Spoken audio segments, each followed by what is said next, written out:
Ever get any money from Costello? No. And did you ever get any money from Meyer Lansky? I never got money from any of those fellas. None of those None fellas? of those fellas. None of these that I've been reading about, or none that I knew. They never gave me anything. None of the Shetties? No. I don't even speak to the... I mean, I met that Charlie once or twice. I don't even talk to him. You don't like him? I was conscious of the fact that he had a reputation for being an outstanding bookmaker. You ever hear him referred to as the Prime Minister of the Underworld?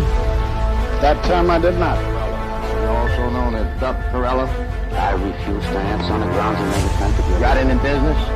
I refuse to answer on the grounds of attempt to criminal. You have any profession? I refuse to answer on the grounds of made... Have any occupation? I refuse to answer on the grounds of made... Are you a known racketeer?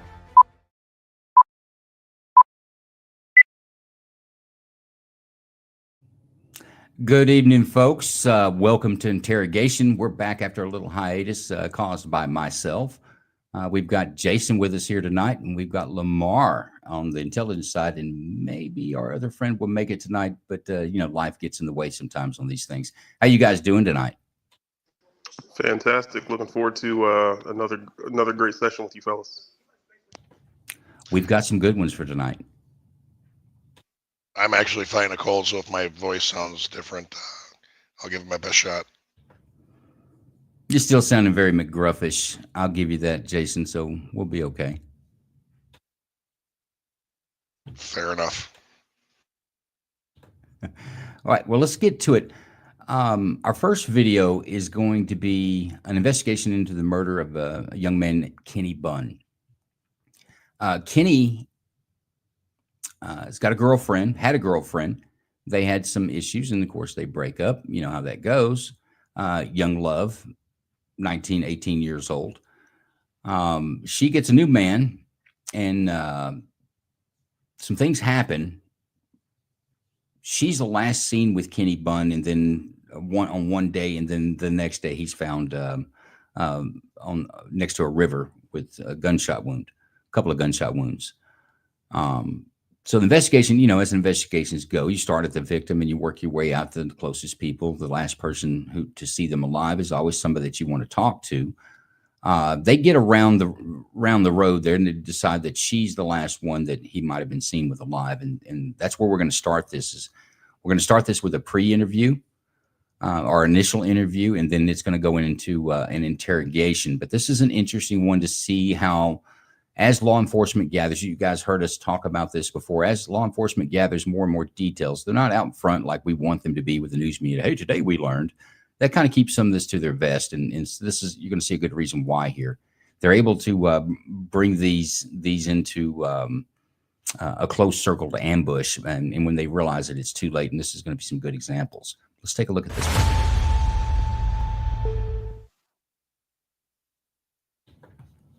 So this is the initial interview. Law enforcement, you know, they come into someone's house. Hey, we just want to talk to you about what you might know. Nobody's a suspect here or any of that. And it says there, Kenny was found dead, dumped in the river with some gunshot wounds. That's pretty much what law enforcement knows, that there's a connection between this male and female.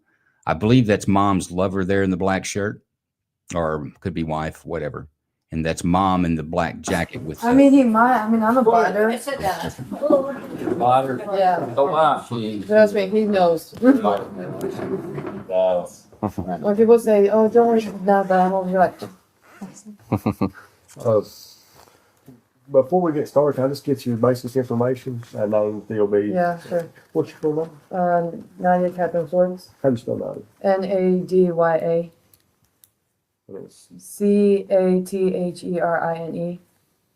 and Swartz. What's your date of birth? February 26, 2000. Before we get too far, Jason, in an interview like this, you've got someone who's a teenager, maybe not in school, but a young adult, lives in mom's house. You've got boyfriend there that seems pretty comfortable in mom's house. Are you watching mom during this, see how her reaction is, and to even maybe what their children are saying? Yeah, most moms are going to want to protect their children at no cost. So Because they're juveniles in our state, at least we have to get parent permission, and they can sit in on the interrogation if they want. Well, no, they're of age. Oh, they are of age. Okay. Are adults just living, you know, the situation, living in mom's Okay, house. then I'll backtrack. Yes, I'm watching mom very closely. Mom sometimes will give a tell. Parents and particularly moms know when their kids aren't telling the truth. But I would encourage everyone keep an eye on mom during this interaction. Just had your birthday. Yeah. Yep, 20 years old now. And phone number you can be reached at? I'm not, I just got a new phone, so I'm kind of still iffy on the number. Mom and you too. Oh, okay. Sorry, I'm not like real good with remembering my numbers when I first. You shouldn't have to remember yours. 7-6. Miss. I'm Joanne. I'm Mother. her mother. Okay. Justin Peyton Hooker. What was it? Peyton, Payton. Hooker. I don't know why I was thinking Paxton. For a while. But they won't talk to Michael. No. Okay. Michael, Phone wash your number is hands, also, please.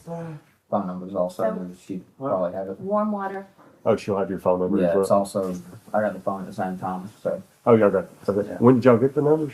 Right after I destroyed my phone, it destroyed it by accident. It was the end of January. I Oh, can okay. get you an exact date. No, that's fine. I didn't mean to break his. I thought it was really my phone. I threw his and like, Justin. oh, crap. Did you already give the date of birth? Oh, 11/22/99. And his phone number is 706. So do y'all know what we want to talk about? I'm not sure. Well, what do you think we want to talk about? Last night, Well, I had to go take Michael's, he had a friend over here. I went across the bridge, last night, taking his buddy home. Mhm. I assumed there was something going on over there. Don't know what it is, but I assume that might be what you're over here for. Yeah. I just seen that there was a crime scene there because I had to go across the bridge, take him home. I had to come back. But I have no idea what it's about. Okay. Yeah, it is about the bridge. So it's about Kenny. You know Kenny? How do you know Kenny? He's my ex, Okay. and the relationship wasn't the best. He got me on stuff. He kept yelling at me about stuff, and Meth. That's what he got her on. I don't know. I'm off and out. She's off it now. It's hard to do. That's an accomplishment in itself. She did it on her own too. With the help of him. If it wasn't for him, I would have never left. Now, when's the last time you and Kenny talked? Last time me and him talked was I wanted to ask him something, so I went over there Saturday just so I could say. I don't mean to stop this on such a non-point, but look at B's comment here. B's a loyal watcher of the show. We love her comments. She says, Mom loves the color yellow. Is she the lady speaking or the one in the green collar? She's the one in green collar. But I want to point out that everyone else is watching eye movements and how everyone's reacting because we're suspicious of this. And B's checking out the decor and deciding the lady has a great deal of respect for the color yellow. I don't know if that's a good or bad thing in this type of situation. I just want to point it out what B's seeing in this video. Does that matter, Jason or Lamar? Would you put the color choices of the suspect being interviewed any weight? No, I wouldn't personally. No, no. Well, B says she would because yellow is joyful. Here we go back. Because I want to know why he treated me the way he treated me, because he had a knife to my leg and said if I left, he'll cut it off. Had a knife to my dog's neck and said if she don't stop chewing stuff up, she was going to slit her neck.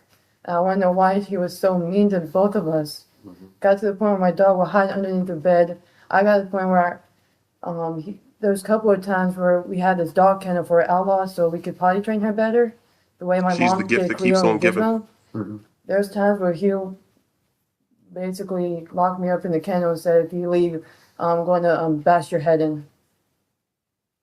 So you're saying Saturday, you went to his house, is that on Sonia Drive?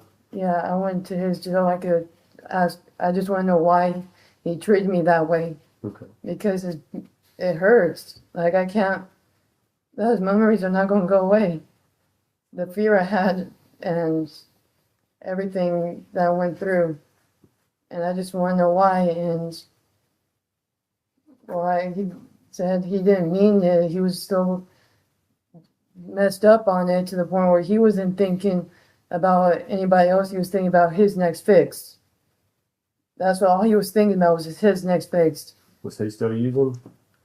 I don't know. His mom says he's not, but again, he lies to her all the time, and he got to the point where he's been lying to me. So I really don't know.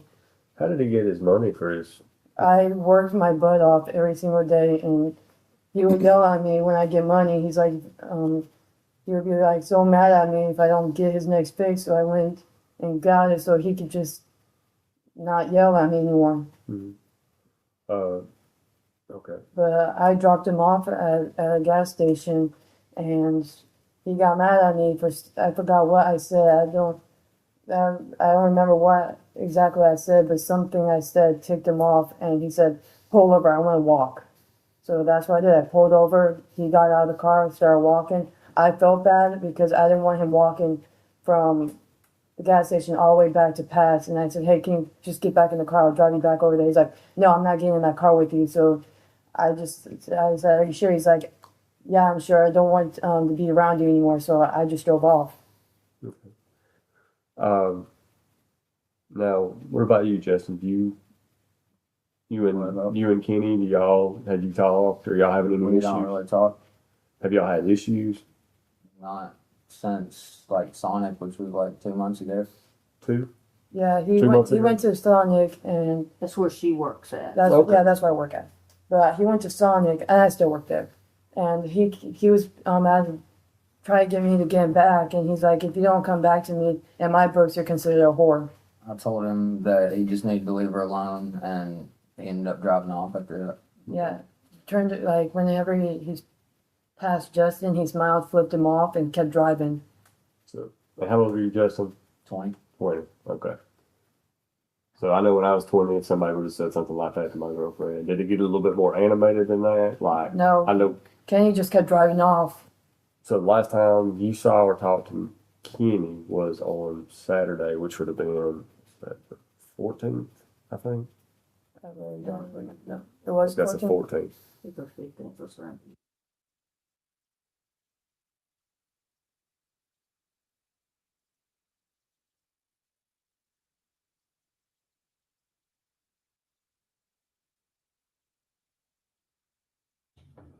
Okay, this is do we remember in the story before we get here?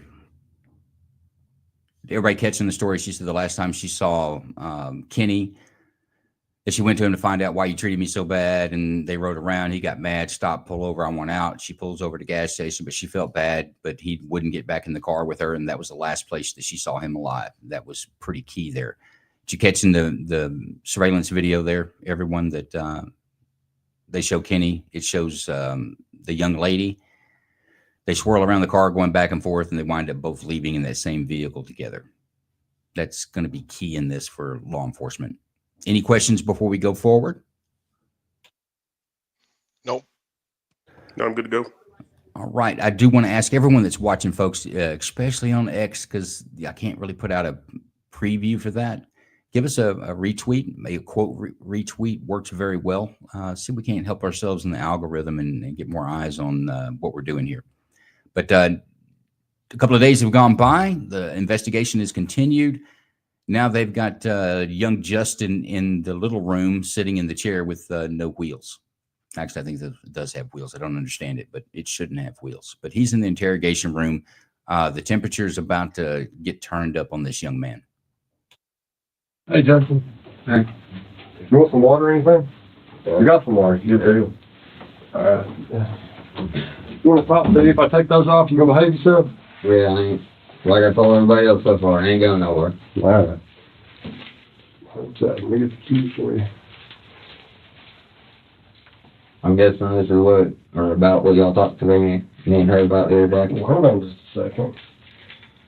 Let's get everybody's situation comfortable first, okay? Alright. A double lock over here. There we go. Thank you. Yes, sir. Did you feel so great to back of that car with those? Yeah, sorry about that. Listen, we do want to talk to you and realize that there's every time there's two sides of a story. And we've been talking to people about stuff, which you know. Yeah. Before I do, I need to read you something, okay? You have the right to remain silent. Anything you say can be used against you in a court of law. You have the right to talk to a lawyer and have him present with you while you're being questioned.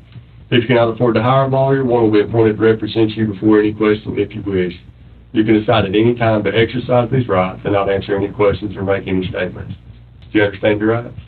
I do, but wouldn't do anything. Well, that's fine. But listen, it's just something we have to do because you're here. And we can talk about it more, okay? And at any point you don't want to talk, that's all you got to say, okay? All right, having these rights in mind, would you be willing to talk to me? Yeah. Okay. And you understand your rights, correct? Yeah.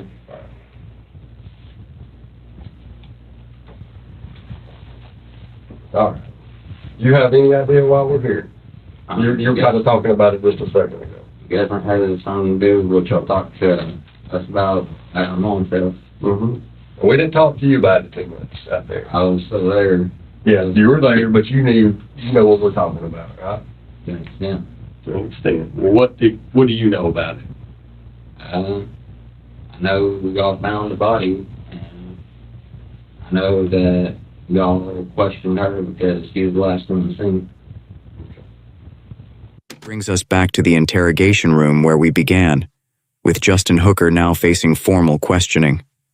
Now, you just said that you'd like to see your girlfriend. Yeah. Why do you want to see her? Just because they picked me up, I'm sure they picked her up, and I'm sure she's scared. She got anxiety. Why would you think we're picking her up? Because they asked me where she was at. Oh, there's that. Yeah, that's pretty easy to answer, right? So listen, a lot going on. We've talked to a lot of people. We're just trying to figure stuff out. Always two sides of the story, and a lot of times stuff happens, okay? What we have to determine is, did a good person just, did situations get out of control, a bad thing happened that really wouldn't happen, or somebody's just a bad person, okay? Y'all got the wrong people, though. People from what? If y'all are picking us up, then y'all have the wrong people. Why's that? Why do you say that? Because we didn't do anything. Okay. Do you have a cousin named Kevin? Yeah. Did you buy a gun from Kevin? I have before. When did you buy a gun from him? I've had some in the past from him, and listen. So by talking, you know that I know a little bit more. We're not here to beat you up. I promise. I did not do anything, though. Okay. You didn't buy a pistol from your cousin Kevin, or you did buy one a while back, right? Yeah. Okay. Now, so let me ask you this. We are looking into what happened to Kenny. Okay, we all know that, right? Yeah. That's what I figured. That's what y'all talked to me about the other day. Not to her about. Have you talked about that to anybody else? Not really. I mean, I told one of my friends in Utah that something was going on, but I didn't really know what it was exactly, and I knew we weren't involved. Okay. Friend in Utah, when did you talk to them about it? After y'all talked to us. Okay. So let's start off.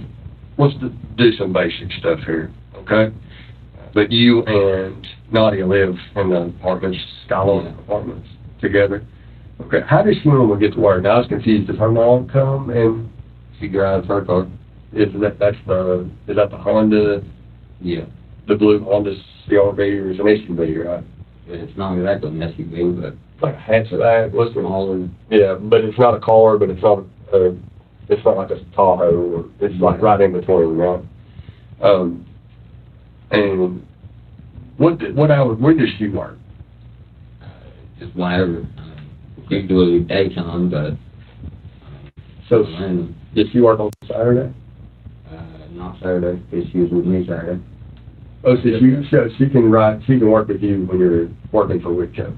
She wasn't supposed to really, but it's our anniversary and I wanted her to ride along. Oh, okay. So just spend time together. Yeah. So she worked with you from 7 a.m. to 1 p.m. Yeah.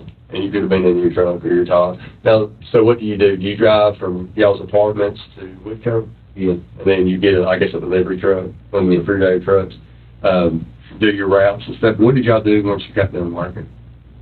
What, on Saturday? Yeah, after you got done working, what you did? Just went back to the house.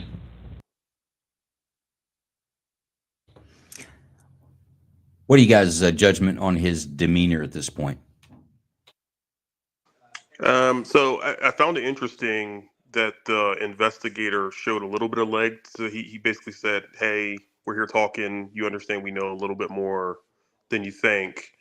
But it made me wonder if he did that to kind of push the subjects back into a box because he was immediately defensive, not angrily so, but almost like if the I've seen instances where interrogators do this, just kind of assert dominance, almost like a "don't play with me," and then just kind of carry on with the conversation. Jason, what do you think? I think that, I think the fact that he said, I don't know, I had nothing to do with it, and he kept going back to that, I don't know, I wasn't there, and I have nothing to do with this. But I personally think that they're exposing that we know more than you know, and we're going to tell you what happened to see his reaction. So I think they're flipping the stage here, because if I'm in that guy's spot, he's going to stick to his original story.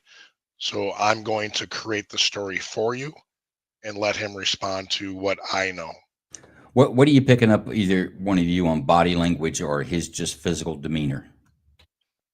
Very relaxed, very calm. I actually kind of cocky a little bit. Yeah, I agree. He seems relaxed. The only thing that he did that kind of made me scratch my head was after he was Mirandized, he took a sip of water after he was asked if he was okay to talk. And it's when the interrogators asked him if he understood his rights and knowing his rights if he's okay to talk. To me, that was kind of like he was settling it. He was settling in for what's to come. I see this emotional cascade is going hard inside this guy. Ears are ringing, and I agree that the way he drank that water, it was like some very good water when he drank it. I don't see him. I see he's putting on a cocky or a relaxed, like I've got nothing to hide type of demeanor. I think sitting in person, you would be able to feel it coming off of him that this guy is just on the edge. But let's see. So the apartment, Yeah. and Dalton. You know it. What did y'all do when you got there? Just hung out and stuff. It's our anniversary. We were just kind of watch movies, be close to each other, stuff like that. Gotcha. How long did y'all stay there? All right, one more thing on the tactic that, and I think Jason's referred to the same tactic, is that if I've got someone that's on the edge, I'm going to drive the knife down real hard, but I want them to relax. I want them to think that there's daylight, because I want that moment of shock when they realize that they're in deeper than they think they are. So I think that you're going to see a lot of things that they're going to ask him questions of things that he's going to be able to tell them that doesn't incriminate him. He's going to be very forthright with that and easy to talk to. But there's going to be a point where I think the conversation is going to turn. You're going to be able to see this guy take a big swallow, just a gulp, like, oh shit, that he's gone too far. Jason, is that the tactic you were talking about? You're going to drive it home early? Yeah, and it's kind of common with meth users, to be honest with you. They will only say what they want you to hear. And if you have evidence and facts to actually paint the picture for them, and you box them into a corner, they get to a point where they can't get out of. Yeah, no, all the circuits explode, and you get some sort of you get a reaction. There's a no shit, I know what happened moment with that type of interrogation. But with this guy, I think they're feeling there's a lot of emotions going on inside this kid. Of course, he's just a kid, and he's dealing with some pretty heavy things. So I'm not surprised to see it. But let's see if that holds up, and let's see what his questions are. But I'm telling you guys, everyone look for the point when the questioning turns from questions that this guy can answer without incriminating himself until he gets himself in the first crack. I think you're going to see a physical reaction in the young man. You're going to see a change in his demeanor. And just really quick, Joe, before you go, one of the things that we would do is, and this is just kind of known about the psychology of younger people, they lack conversational patience and nuance. So because younger people typically have less control over their physiology, not that older people have a maximum control over it, it's easier to push them to emotion if you come at them a little harder and faster. Yeah, it's not hard to confuse them with puzzle pieces. Yeah, no, I agree. I think we'll see a physical reaction that you may not see out of a guy that's done 15 years in the prison. He's looking at his second turn. Pretty much the whole day. Okay. Did you ever leave at any point? No. Okay. What, so just stayed there pretty much? Didn't go out getting food, Taco Bell, anything like that? No? Well, I don't remember really. If it's that would have been, I can't remember what I had yesterday to eat. So yeah, that's fine. So Sunday. What happened Sunday? Did she have to work at Sonic on Sunday? I think she did. Okay. You don't know for sure though. What did you do Sunday? I went over to my brother's on Sunday. Where does your brother live? He got a new place recently, so I can't tell you the exact address on it. How long did you stay? What time did you get to James's and how long did you stay there? I went over there probably around 7 or 8-ish, something like that. In the morning? No. At night time? Yeah. Okay. How long did you stay there? I stayed there most of the night. Okay. So you weren't with Nadia Sunday night? Yeah. Where was Nadia? She... I thought she was at the apartment at first, but... So you thought she was at the apartment? Yeah. Okay. At first, what did you think? What did you... I mean, I know that she's already told you, tell you that she went to... He's trying to run through his head. What do they know, and how does he need to answer all these questions they're asking? He's already starting to trip up, in my opinion. He's not the greatest person. From what Nadia said and from other stuff that we found out. Yeah. With that in mind, you know, so how old are you? 20. So when I was 20, my girl goes back around her ex. Trust me, I'm not. That ain't cool, though. But that ain't cool, though, right? Alright. So you were thinking she was at the apartment, but obviously she was not at the apartment, right? Right. Okay. So, back to your cousin Kevin that we were talking about earlier. You said you bought a gun from him in the past. What kind of gun did you buy? What kind? Like, when? Well, how many guns have you bought from him?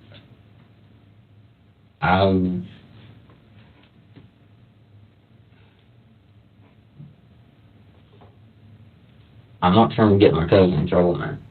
Yeah, we ain't worried about that. This is like a little league. This is a gun, mate. You can actually sell and buy guns. And, I mean, it's as long as you're not doing it as a business. Yeah. No, that's not what we're here for. So what kind of guns did you buy for your cousin? I bought a shotgun from him before, but I was already 18, so it's fine. Mm-hmm. Bought a pistol from him. When did you buy it? What kind of pistol? It was a 20, the smaller. 22? Yeah. It was a 22. Evan told detectives he sold Justin a .22 caliber Heritage Rough Rider revolver not a couple weeks ago like Justin is claiming, but literally the day before Kenny was killed. What kind was it? Does it like have a wheel on it, or does it slide back? It was a little revolver. It was a revolver. What did it look like? It was like a revolver on it. No, it was What color was it? Was it black, shiny? black. Okay. Was it like a shiny black or like a dull black like this? Shiny. Okay, like a high gloss finish. What did the handle look like? It just had a little wood handle. Mm-hmm. When did you buy that from him? Probably about a week or week and a half ago. Okay. Why did you buy it? I just bought one in general. It was a dangerous apartment complex, kind of. There's people out there who look like they're on you. So home protection, self-protection. Yeah. Okay, that's fine. And you said you bought that a couple of weeks ago. Yeah. All right. Now, Yeah, that was it. Just a shotgun and a 22 revolver. Yeah. Did the revolver have a name? Do you remember the name of it? The what? The gun, did it have a name on it? I don't remember it. You don't name. You just got the protection, that was it. Where did you keep it at? I did keep it up on the top shelf. Where do you keep it at now? I already resold it. Who you sold it to? I sold it to somebody who was like 40 years old. Just a random person, or did you sell it to somebody you knew? Old buddy of mine. I'm not trying to jam them up. Just, who's the buddy?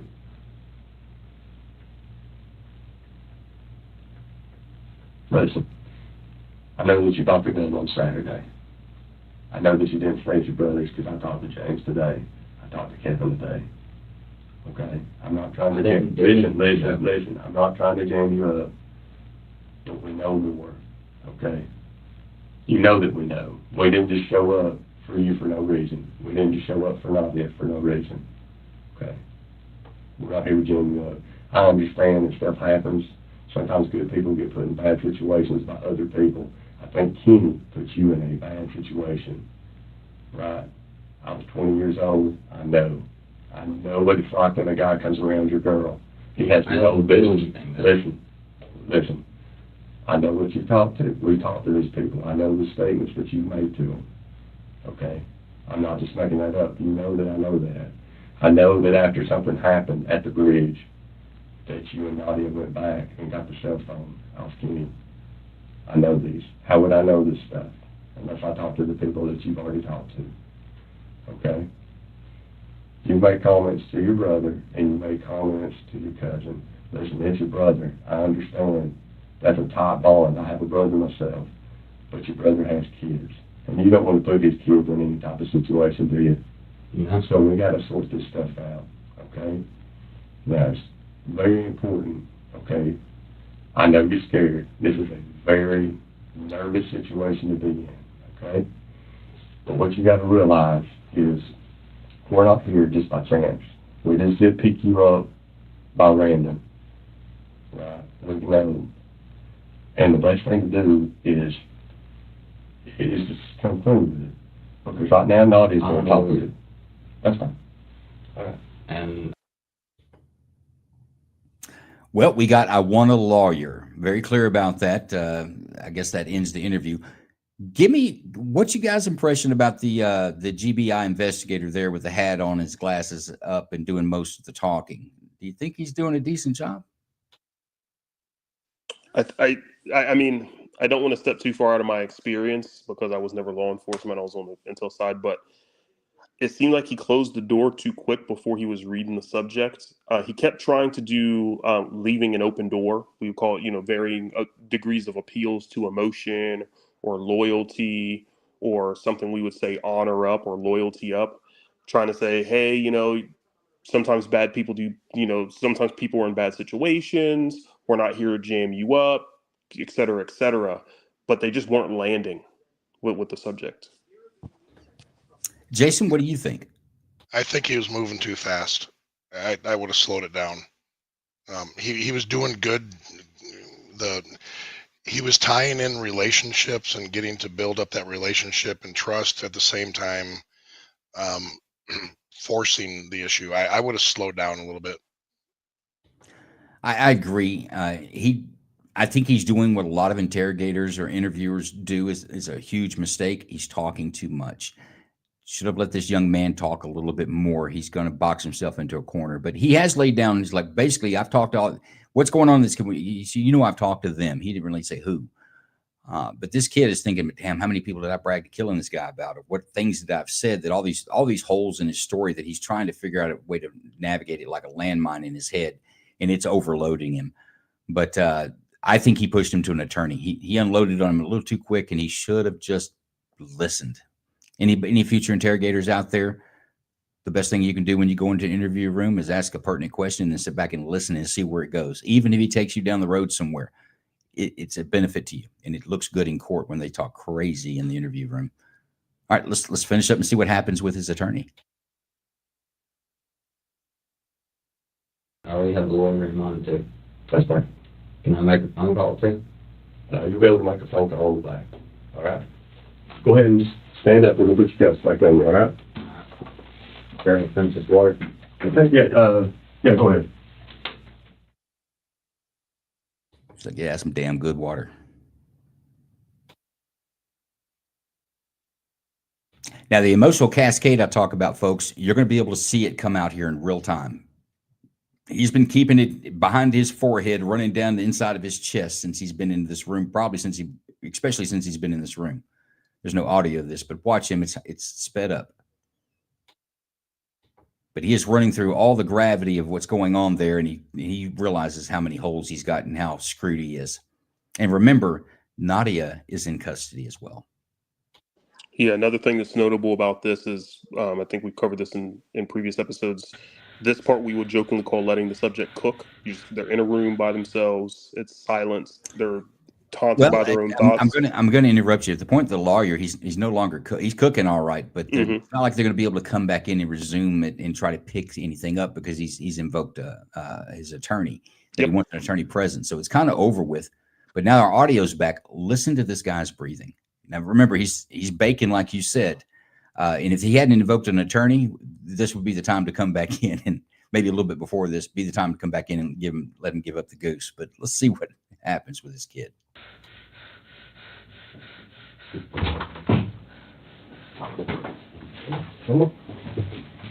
all right? Okay, fine. Slow breath, okay? Slow breath. Breathe. You call the nurse? Yeah, my girlfriend.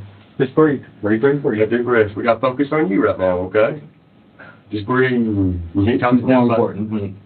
It's more important than I am. Breathe. Breathe. Deep breath. Slow down. Breathe. Fine. I know. Will it help if you sit down?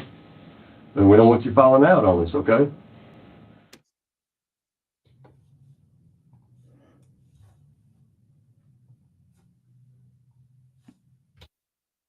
Okay, while this is going on, Nadia is also being interviewed. There's not a video of it. We do have the audio we're going to go into. But Jason, how would you sit down with an interview with Nadia having that gas station video and her comment or her statement at the kitchen table? She kind of took over the conversation at the kitchen table. I picked up on that any question was asked to him, she overtook it. The video is pretty damning. I would go in with what happened. Tell me what happened, and not shoot holes in it. Just let her talk, and then at the end of it, come back and let her tell her story. And at the end of it, come back and say, well, here's what we know. Can you please help me understand where these holes are based upon what you said? And then kind of see where it goes from there. But that's how I would handle it. She likes to talk. What do you think, Lamar? Yeah, I agree. This is why when they were all at the kitchen table, I said she's the gift that keeps on giving, because I immediately picked up that she's just super expressive. I don't know if that's part of being a young woman or her previous substance abuse. But yeah, let her. I would just say let her talk, and she'll set her own trap. What about the gas station video? Would you pull that out in the beginning, or would you hold it back? I'd hold it back.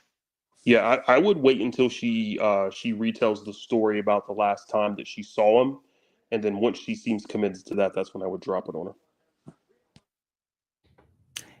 Yeah, I think I would get her to the point to restate the last time she saw him. And it's like, okay, here's where we're at. Here's what I know. Maybe, but let's see how she turns out. Now, Doc's predicted that she's going to throw this other kid under the bus. I don't think either one of them are sophisticated enough to deal with what they're dealing with. But on the street, it sounds like a good idea until you're sitting in that hot seat. I had him in the car with me. You had Kenny in the car with me. So Kenny was in the car with you. And Justin was in the back seat. Justin, did he know Justin was in the back seat? No. Because I just wanted the answers on why he wanted me dead so freaking bad. So Kenny was under the impression that just you and him were going to be talking. I mean, I'm asking, is that what you're saying? But Justin was in the back seat. Does Justin have a gun in the back seat? Justin didn't have a gun. So when you guys go to the river, it calms you down. Did Justin stay hid in the back seat Justin stayed in the car. without Kenny ever knowing he was in the car? Mm-hmm. Okay. Where was he at in the back seat? Just, he was behind Kenny. And How did Kenny not know he was in the back seat? it was dark, and I just don't really work in the car. And me and Kenny got out because I just wanted to go in the woods.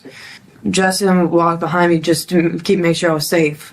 And Kenny... Still without Kenny knowing, though. Kenny knew. Kenny actually knew he was there because Justin, like, he could hear Justin in the background. Justin actually had it good, to be honest. Now, that's what we want. We want you to be honest. Did you know when he was in the backseat of that car that he had a gun? Be honest. At the moment, no. Like, at that moment, I did not know. And then when did you realize he had a gun? Talking about Justin. Good place to pause. Give me a scenario, especially Jason. How do you think this went down? Do you think they got together and there was an argument and wasn't planned, or does this sound like a planned, we're going to get rid of this guy and using the girl as bait? This was a complete setup. Yeah, I agree. I think there's this complete setup, meditated, him hiding in the back, let's go to the woods and talk this out. She's like, I just wanted to walk in the woods to lure this guy away from the vehicle. He comes out and caps him, I think is the scenario that she's detailing. But it's interesting how she puts herself as, I just want to know why he wanted me dead. And she said that in the initial interview, that he got me on drugs. He was a bad person. I just want to know why he did all these bad things to me. So if I went to ask him and he winds up being dead, then it's pretty much on him because he was a bad guy in the first place. Am I right? Yeah. I made a note of that when she was talking at the table, that she was extremely victimizing herself. Everything she said, she was a victim. The victim card these days is a pretty strong card if you can play it. 100%, but you got to be able to see through it too. True that. Looks like the audience is agreeing that they think it was planned and scripted as well. Let me see if I can get that off. Let's go back and finish up what she's got to say. Be honest. Like, right when Kenny came attacking me and said he was going to kill me if I didn't come back with him, I punched him in the stomach. And Kenny was like, you're going to fucking regret that. And now I'm going to really fucking murder you. And he had that death stare in his eyes, like everything was blank. And after he got up, like, after his stomach stopped hurting, he got back up and he came after me. It's like, and I'm like, he literally came after me and he had a stick with him. Who had a stick? Kenny. He had a stick on him and running after me. Justin freaked out and basically defended me. What do you mean he defended you? He didn't want me dead, so he basically defended me because I had nothing on me. So Justin shot Kenny 2 times? That's what I know. That's all I know, to be honest. Here and here. Okay, in the stomach and the head. So did he shoot him first in the stomach? Yeah, so he could go down and drop that stick.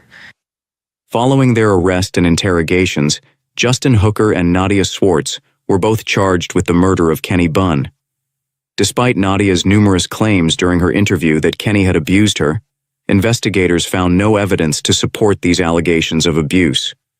Police eventually pieced together what they believed really happened. Nadia was the mastermind who orchestrated the entire plan. Despite breaking up with Kenny months earlier, Nadia continued to string him along, pretending she might want him back. At the same time, she was building a relationship with Justin, effectively playing the two men against each other.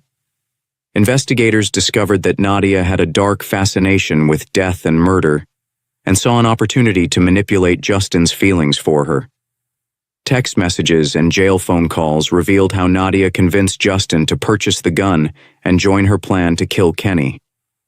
In the end, both Justin Hooker and Nadia Swartz pled guilty to murder rather than face trial. The judge handed down 30-year sentences to each of them for their roles in the premeditated murder of Kenny Bunn. Well, there's our first case. Any final comments on that? Anybody surprised on the panel? No. No, the Not at all. kitchen table kind of set things up for me a little bit, but not at all. Yeah, that was the two things. The kitchen table told me she was speaking too much, and then when there's a tell when you have someone in the booth where they keep saying they qualify their language. Just being honest is an indicator that they're actually lying. It's like, all right. I'm not going to lie, is the predicate to a lie. Go back to the kitchen table. Did anybody pick up on Mom when she was talking about Kenny and the last time she saw him? Did y'all catch any clues coming from Mom? And I can go back to that if you want to look at it, if you don't recall it. I don't recall that, but the only thing I recalled Mom was she was very factual, very tense. She seemed like angry, confused. But every question that she was asked, it was just the facts, ma'am, and she gave it to him. Right. Let's go back and listen to what everybody's saying, but keep your eyes on Mom. I'm not sure. Well, what do you think we want to talk to about? Last night, Well, I had to go take Michael's, he had a friend over here. I went across the bridge, last night, taking his buddy home. Mhm. I assumed there was something going on over there. Don't know what it is, but I assume that might be what you're over here for. Yeah. I just seen that there was a crime scene there because I had to go across the bridge, take him home. I had to come back. But I have no idea what it's about. Okay. Yeah, it is about the bridge. So it's about Kenny. You know Kenny? How do you know Kenny? He's my ex. Okay. And the relationship wasn't the best. Mom is gauging He daughter's response. got me on stuff. He kept yelling Yeah, at she me knows about something's stuff. up. That And that neck touch is always a tell. I'm up and out. She's off the now. It's hard to do. That's an accomplishment in itself. She did it on her own too. With the help of him. If it wasn't for him, I would have never left. It's also interesting. She will not look at her mother right now. Last time me and him talked was I wanted to ask him something. But Mom won't take her on eyes off when Saturday, she's just talking. So I can say, because I want to know why he treated me the way he treated me, because he had a knife to my leg and said if I left, he'll cut it off. Had a knife to my dog's neck and said if she don't stop chewing stuff up, she was going to slit her neck. I want to know why he was so mean to both of us. Got to the point where my dog would hide underneath the bed. I got to the point where there was a couple of times where we had this dog kennel. Mom is coming to the realization that she's failed as a parent. The way my mom did Cleo and Gizmo. There's times where he'll basically. Yeah, she lock me up shifted in the from kennel trying to and be say, "If you orchestrated leave, very early I on wanna, to now bash your she's head in." arms crossed. She's defensive and anchored. Almost like someone who's being interrogated. Yes. Yep. Is that on Sonya Drive? Yeah, I went to his so I could ask. I just want to know why he treated me that way. Okay. Because it hurts. Like I can't. Those memories are not going to go away.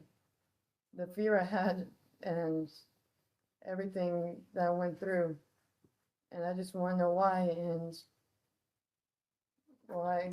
Yeah, Mom's he not didn't buying mean the it. He bullshit was coming out of the so girl. messed up on it to the point where he wasn't thinking about anybody else. He was thinking about his next fix. That's what all he was thinking about was his next fix. Was he still using? I don't know. His mom says he's not, but again, he lies to her all the time, and he got to the point where he's been lying. I to me, guarantee so you there was conversations really between mom and daughter don't know. before this day How did he get his money that mom back? was not happy with I daughter with worked my her butt off selection to of make sure guys that and her drug he use. yell at me when I get money, And but mom's like, he would be I so told you mad this at was me when I coming. would get his next fix, so I went and You know, I don't did know if it. Mom knew, but Mom knows now. Yell at Hearing the me, story of what's going on, 'cause I think this is within 48 hours or 24 I hours of dropped the him body off being at discovered. a gas So they may have station. known Kenny was dead, but now Mom realizes that But daughter's she got something forgot to what do I with it. said. I don't remember what exactly I There's no said. doubt. I agree with It Lamar. was She went from more an open stance pull to over, I relaxed walked. to the Because guarded after I stance. pulled over, but her eyes, she wants to look away from her daughter, but she can't. When there's a pause, she'll dart her eyes away, but when her daughter starts to speak again, her eyes go right back to her. She's sizing the daughter's story up and not believing it. I was are you sure? He's like, yeah, I'm sure. I don't want to be around you anymore, so I just drove off. Now, what about you, Justin? You and Kenny, have you talked, or y'all having any issues? We don't really talk. Have y'all had issues? Not since like Sonic, which was like 2 months ago. 2? And I think she's one of them moms, but she's the boyfriend's mom too. Both those kids probably live in the same house with her. He went to Sonic, and I still work there. And he was trying to get me to get him back, and he's like, if you don't come back to me, in my books, you're considered a whore. I told him that he just needed to leave her alone, and he ended up driving off after that. Yeah, turned it like whenever he passed Justin, he smiled, flipped him off, and kept driving. So, and how old were you, Justin? 20. 20. Okay. So I know when I was 20, if somebody would have said something like that to my girlfriend, did it get a little bit more animated than that? Like, no, I know. Kenny just kept driving off. So the last time you saw or talked to Kenny was on Saturday, which would have been the 14th, I think. I really don't know. It was That's the 14th. Okay. I just want to go back and look at that. Not that that would bring you, as an investigator, you wouldn't walk out of that house with anything beside what they told you as far as mom's reaction. But mom's reaction would have solidified it to me that I'm hitting the right spot. Just need to figure out how exactly we're going to get in there and make that happen. Okay, well, let's go to our next one. We're going to go to San Angelo, Texas. This is the murder of a young woman being investigated. They give you the prelim on this, and we've got some prelim on the video as well. They find a woman shot in the head, wrapped in some, they call it unique blankets, put in a tub and in a dumpster. Her body's discovered. And as they start the investigation, it's like a ripple. You'll start where the victim is, and you work your way out to the nearest known people, and people will start talking. They get an anonymous phone call that identifies a particular person as that could be the subject, that the suspect who had killed her and dumped her body. So they pull some surveillance, and after enough time, they decide that they're going to make contact with it. And we've got the video where they make contact. They find he's a felon, and they find him in possession of a firearm, which gets a reason to arrest. And so this guy's going into the interrogation room under gun charges. He's not aware that he's a suspect in a murder. So this is going to make this one a little bit interesting. This is Andres Ramirez. He's just been brought into the San Angelo Police Department interrogation room after being arrested earlier that day. What Andres doesn't know is that he's the primary suspect in the murder of 27-year-old Camille Garcia. 3 days before this interrogation, Camille's body was discovered in a dumpster on the east side of town. She had been wrapped in distinctive blankets, placed inside a blue plastic tub, and had a single gunshot wound to the head. Police had little to go on initially. No witnesses, no clear motive. Then came an anonymous tip suggesting Andres Ramirez might be involved. Rather than bringing him in immediately with such limited evidence, detectives decided to conduct surveillance. Earlier that day, undercover officers followed Andres and observed him making an illegal turn. This gave them the pretext they needed for a traffic stop.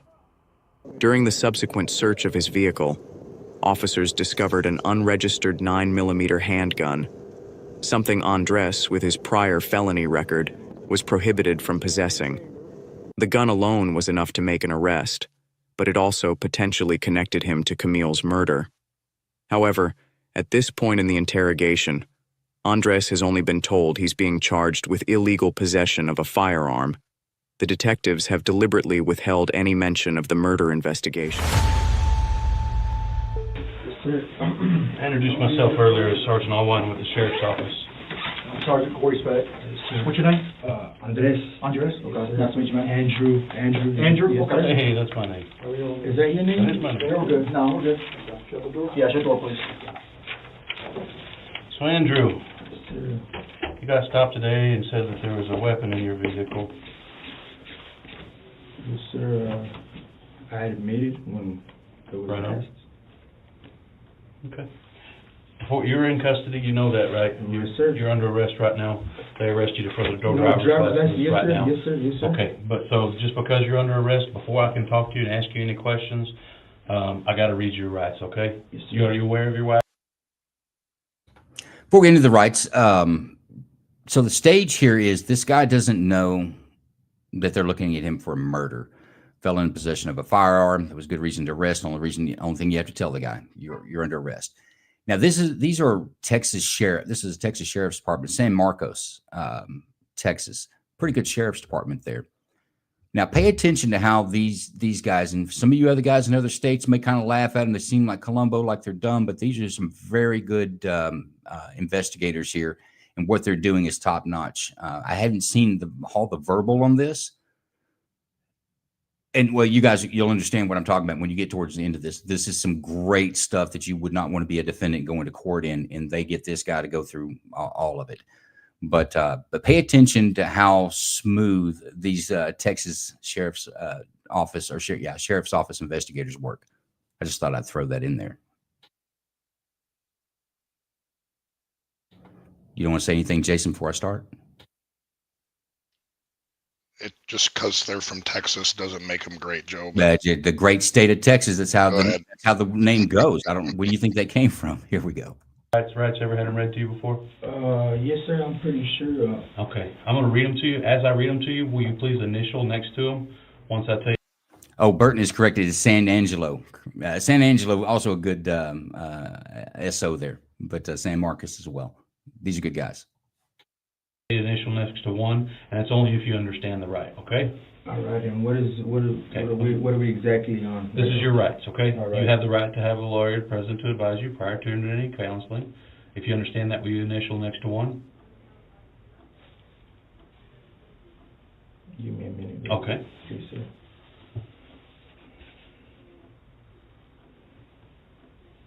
So what do you want to speak with me about when we were out there on the scene? Said you wanted to speak with who was in charge. Well, that's Sergeant Speck and I. Yeah, man, I was, kind of weird how these numbers, they say the numbers don't lie, right? Sometimes. What else don't lie? I don't know. Say realize. Realize. Okay. Realize. Did you catch that? No, I did not. You're going to have to explain that to me. Realize. Realize. Mm-hmm. Realize. Okay. Realize, okay. So tell me what you're getting at, man. So they say the numbers don't lie, or do they? And you're talking on another level that I don't understand right now. Exactly. So let's just say how everything works. Yeah, I don't like this guy at all. Okay. Which one? The suspect? The suspect. I think he's going through the word salad thing. He's trying to figure out his best move here, and this is his best conversation I think he can muster under the circumstances. I'm going to give these investigators some credit. They're playing right along with him, and I think they're doing a pretty good job with it instead of cutting him off. Once again, the worst thing I think you can do in an interrogation is cut the guy off, or your target. Let them speak. They're gonna help you plan out your next move. But he's asking what kind of time does he think he's looking for a gun charge in Texas? Depending on, he's looking at 2 to 5 at least. It's definitely gonna have some law in his life. Yeah, my point. Sorry about the outburst. My point was, so we would call this feigned intellectualism. It's where the subject wants you to believe that they're smarter and more articulate or whatever than they actually are. So they do these things. We like playing cute by a half with language, but they look so stupid under stress, but they don't see it. You know what? I would concur to that. We don't have as fancy words in law enforcement as you guys do in the intel service, but like word salads and bullshit is what it is. Lamar, I liked your first spontaneous utterance there of idiot. That made more sense to me. But as an interrogator, idiot is not what you want to tell your subject at this point. I don't. I liked Lamar's comment there. That actually, I agreed with him. But this is something you would say silent in the interview room is my point. Let's see how they handle this. Man, I've been in and out of things, I can't say like too much of what, but it seems like, I guess maybe my county, my city is calling me in some which way, and even more than that, it's like, I've been through some things, man, and I've seen some things that, yeah, you probably wouldn't even probably cope to, or, and I've been doing this a while. Not living it though is what I'm saying. That's true. Yeah. You know what I mean? So it's like it's a lot different, man, and how it works, and like just put it like this, man. Like some of the things, like man, this shit is serious. It's what I mean, and I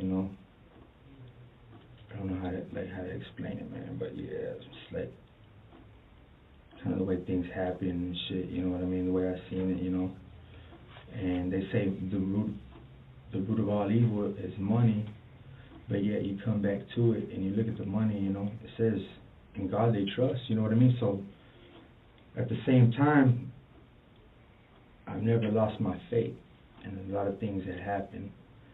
And if I was to be able to tell you and break it down, like, oh my God, sometimes they say, you ever heard that it's an ongoing joke, it's an open joke with somebody you bullshit around with or somebody, but if I tell you I gotta kill you or something like that, right? You've heard that before? Alright, well say something like that if it was like that, but not that serious, to pertain to like somebody who knows a lot, it's intelligent, let's just put it that way, like it's crazy, man. So what I heard is there's some things in your past and maybe even in your recent past, about having to do some things. And that is? I'm not sure. Why don't we start off with the traffic stop? Why don't we start there? Okay? You said you know what it's all about, and you wanted to speak to the person in charge. Mm-hmm. So, here we are. So... We're basically here for you, buddy. We want to know what you wanted to speak about. What is there that y'all have, I guess, in line of what I would say is in my life? My life has always been controlled, it seems, by the state, man. You wouldn't even understand. This guy probably wouldn't understand, unless he was one of them. Dudley, is that you? Yeah, they've been getting pretty good with Hollywood down here too. Or unless look at this guy.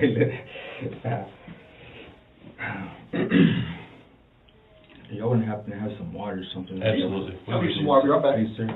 We can get you some water. Yeah, I bet you need some water. So where were you heading to when they stopped you? I was headed to the store. The store? Yes, sir. What's up at the store? You need something to drink, something to eat? What?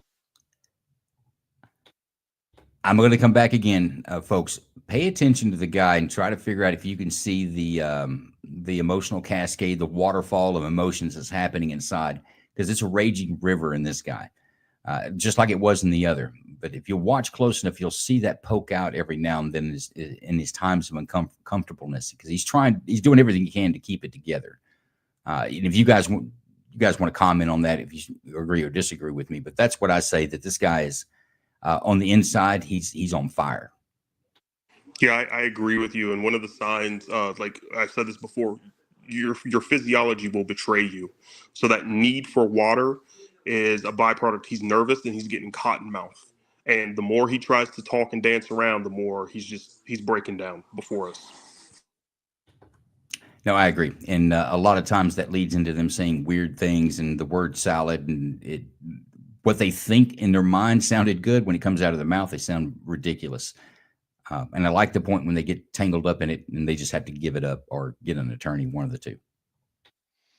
Did you guys pick up on, he was questioning them when he was talking to them, he was actually trying to question them on what do you know, or I'm not sure, it was kind of subtle, but I picked up on. He almost asked, what evidence do you have against me?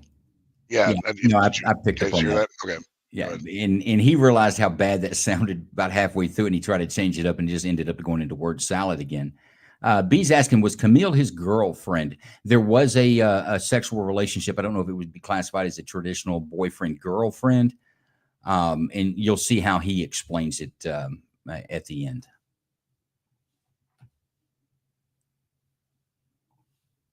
I was gonna grab a pack of cigarettes, man, and give my brother some change and shit, man. Just, you know what I mean? Putting up with his bullshit, man. You wouldn't even understand, man. He's kind of, you know what I mean, a little lost there, man. But shit, I ain't never forget. You know what I mean? I love him. I love him to death, man. And it's crazy. Okay. What about the gun? Why do you have that gun with you? Making a long story short, it was given to me as a gift, you know, and I mean, I've had it, you know. I've never took anything with it, or, you know, I never planned on it, you know, ever using it or anything like that, but I've kept it home, you know, like with me for some, and I knew from the beginning, like, you know, and it was like, man, I had it, and it was given to me, and like, I didn't want to give it to anybody like that, and the person that had given it to, or had given it to me, you know, for some reason they had, or something, there was something, you know, that I had it, man, and I mean, shit, I appreciate it. I've had it, and how would I say? I've always bullshitted around, man, about home security, you know what I mean? So you keep, you know what I mean? You keep, you know, and it's never been like that anybody's ever been a threat or anything like that, man, but it seems like the closer that things come, man, and I take back and I push forward and I think and like trying to, with people and like what light and all that shit, man, it like, damn, man, it'll blow your mind, you know what I mean? But at the same time, man, I've kept, you know what I mean? I've kept saying, you know what I mean? I've thought right, you know, I've never just, you know, at any time, man, and sometimes, you know what I mean, insanity come in and I push myself, man, you know what I mean? And like I said, I've seen some shit that, you know.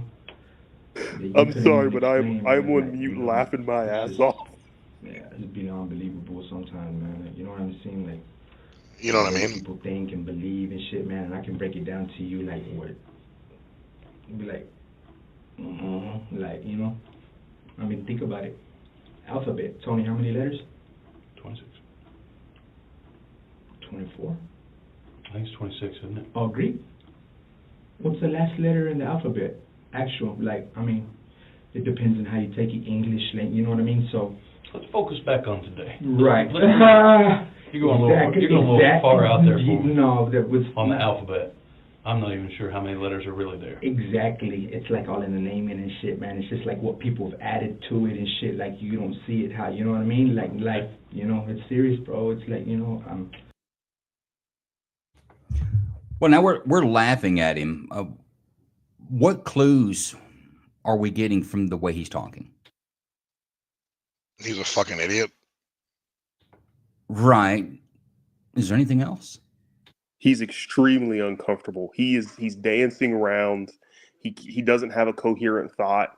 And I've been waiting for one of the Gators to reel him back into, like, let's come back down to earth, buddy, and have a real conversation. I think I would do exactly what they're doing. I would let him unravel, because that's what he's doing. He's burning off energy. He's afraid to be quiet.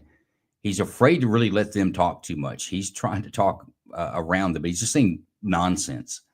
I would let that play out until he gets to the point of exhaustion, because what he's done in his own mind, he looks back at if you're trying to deceive, you've got to lay tracks, and then you got to review those tracks to decide how you lay down the next story, because you don't want to be, they can't contradict each other, because this is high stakes poker you're playing here. And he's losing it. In his mind, it sounds good. Coming out of his mouth, it sounds ridiculous, but I would let him play this out almost to the point where he realizes, when he realizes how dumb he sounds, I think we'll get to some, in my opinion, as an interrogator, I would think we would start getting through the bullshit and getting down to some real things. But would you cut him off at this point, Jason? No, not at all.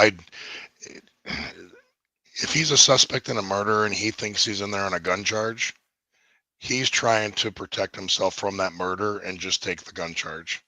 So I would let him ramble and ramble and ramble. And I give these two guys credit. I would be biting at the seam to say, shut the fuck up, dude. But no, I agree. Let him ramble, because right now he's just going to say, I'm going to take the gun charge. I hope they don't know that I killed somebody a day ago, but I'll take the gun charge. So I'd let him keep talking. In fact, this is what I dinged the Georgia Bureau of Investigation investigator on, is he didn't let that other suspect do this. Let them run for a bit. It's like putting a horse in a new pasture. Let him run around the fence a bit until he gets tired. Then you deal with him. But I think they have to burn that off, that energy off, because he knows what he's done. Well, allegedly. We don't know yet. Burton says he may not be smart. I say, and Lamar, you would probably know this because you're like a super intellectual guy. I don't think he's in control of what's coming out of his mouth. I think in his mind, go back to that emotional cascade. I think that all that waterfall ringing in the ears, and they'll get to the point where they even see spots or hyperventilate like the kid did in the previous video. I don't think they're in control. I don't think it's a matter of intelligence. I think we're looking at a natural response to the stress that they're under. Yeah, I agree with you. It's completely fake. I think it's funny how much he's going out of his way to try to impress them with what he thinks is intellectual. Well, yeah. Let's go back and hear more of the scholar. Fuck, man. It's crazy. Seem a little nervous today, man. Just a little bit. You're a little high strung. I mean, nervous, yeah, I guess it would all intake how you could take control of, I guess, the scene, or, you know what I mean? I guess you would say vibe, man, you know? Well, I'm getting that Right. vibe from you that you got some anxiety going on. You see what I mean? But, like, anxiety, as far as anxiety, what is your definition of an anxiety? Of anxiety? What's your definition of anxiety? I mean, that's the what we would all go all the way down to, like, what you've learned and you know what I mean? Is it like wrong? Is it right? You know what I mean? Like, you know, I've come down to all that shit, man. You know what I mean? And it's crazy, like, you know what I mean? So I just like live my life the way I live it. You know what I mean? And I can't say like, and I ain't trying to take away from it or add to it. Like, you know what I mean? And it's the truth, man. You know what I mean? So you gotta stop bullshitting with me and go ahead. I'm not bullshitting with you, brother. There ain't no bullshit here. All right. There's no bullshit with me either. Right so. On. You said you wanted to talk, man. I'm here to listen. I'm hoping that we can get to the reason you wanted to talk. Yeah, man. So, I guess some of this bullshit or whatever I've happened to be put into or got brought my way. What kind of bullshit? What was brought your way? Everything. Like? My life. Okay. I mean, come on now, man. Just from the beginning, like you know what I mean? It seems like you end up like being watched like fucking constantly, man. Like, you know what I mean? And it seems like I know this shit from the beginning, you know what I mean? And I just go about my business and fucking, man, dude, it's crazy, dude. Shit. And I mean, evidently, right? You see what I mean? We gotta have a little more than that, man. You gotta have a little more recent time frame as far as what you wanted to speak about rather than your whole life and being watched. You want to talk about something, I want to talk too. So, let's say whatever you got going, or I don't know, evidently you know something because of what I've seen, like, you know, this didn't happen like that. It's no regular traffic stop. One. Okay. Now you're making sense. Right. I see. So let's keep making sense. I see. I can read. I see all, like, you know. I know the difference between.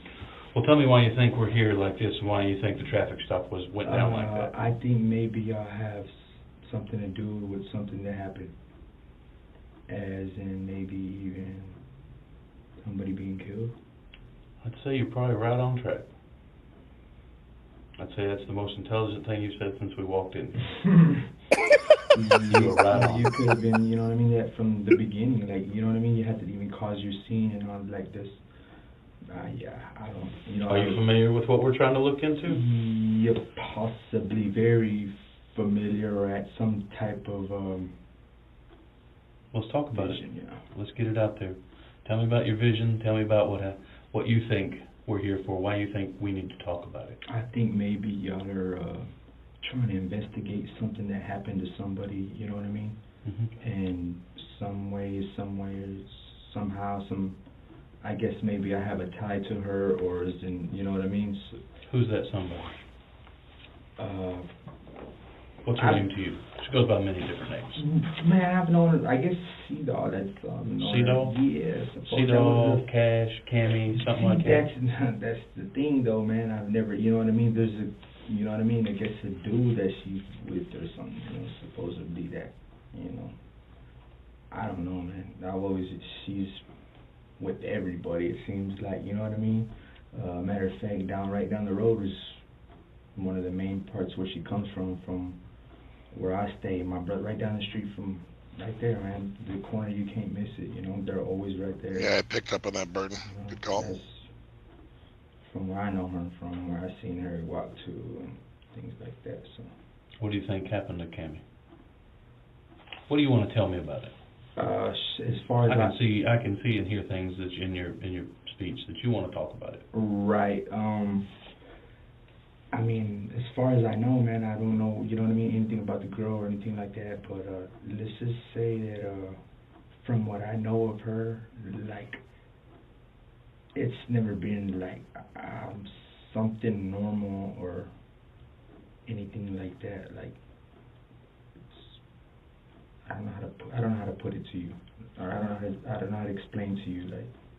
But the times that she's come around, like, you know.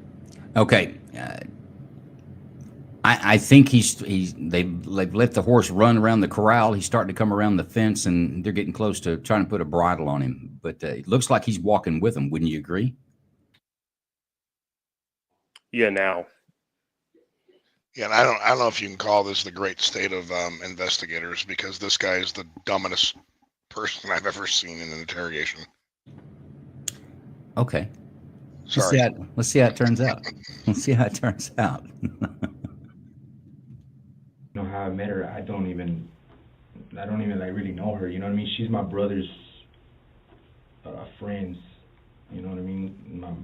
Two of my brothers, that's her friends or whatever, right?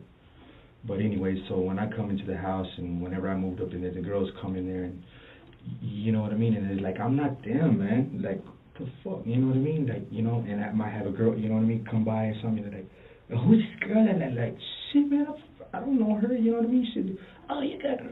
And look, man, Well, it's almost like having a conversation with himself. He's not even giving you nothing to tell your story. As far as I've known her, man, like, I've not known her for very long. Like, a couple times I've ran into her and things like that, you know, and she seems like she comes all over the neighborhood, you know, down right there, you know, across the street, you know, over here, like, you know, and the shit, I'll see her. They don't really have one. No? No, sir. I can't say that I ain't ever, you know, had sexual intercourse with her, like, you know what I mean, and things like that, but yeah, shit. When's the last time? Fuck, I don't know, about a long time ago.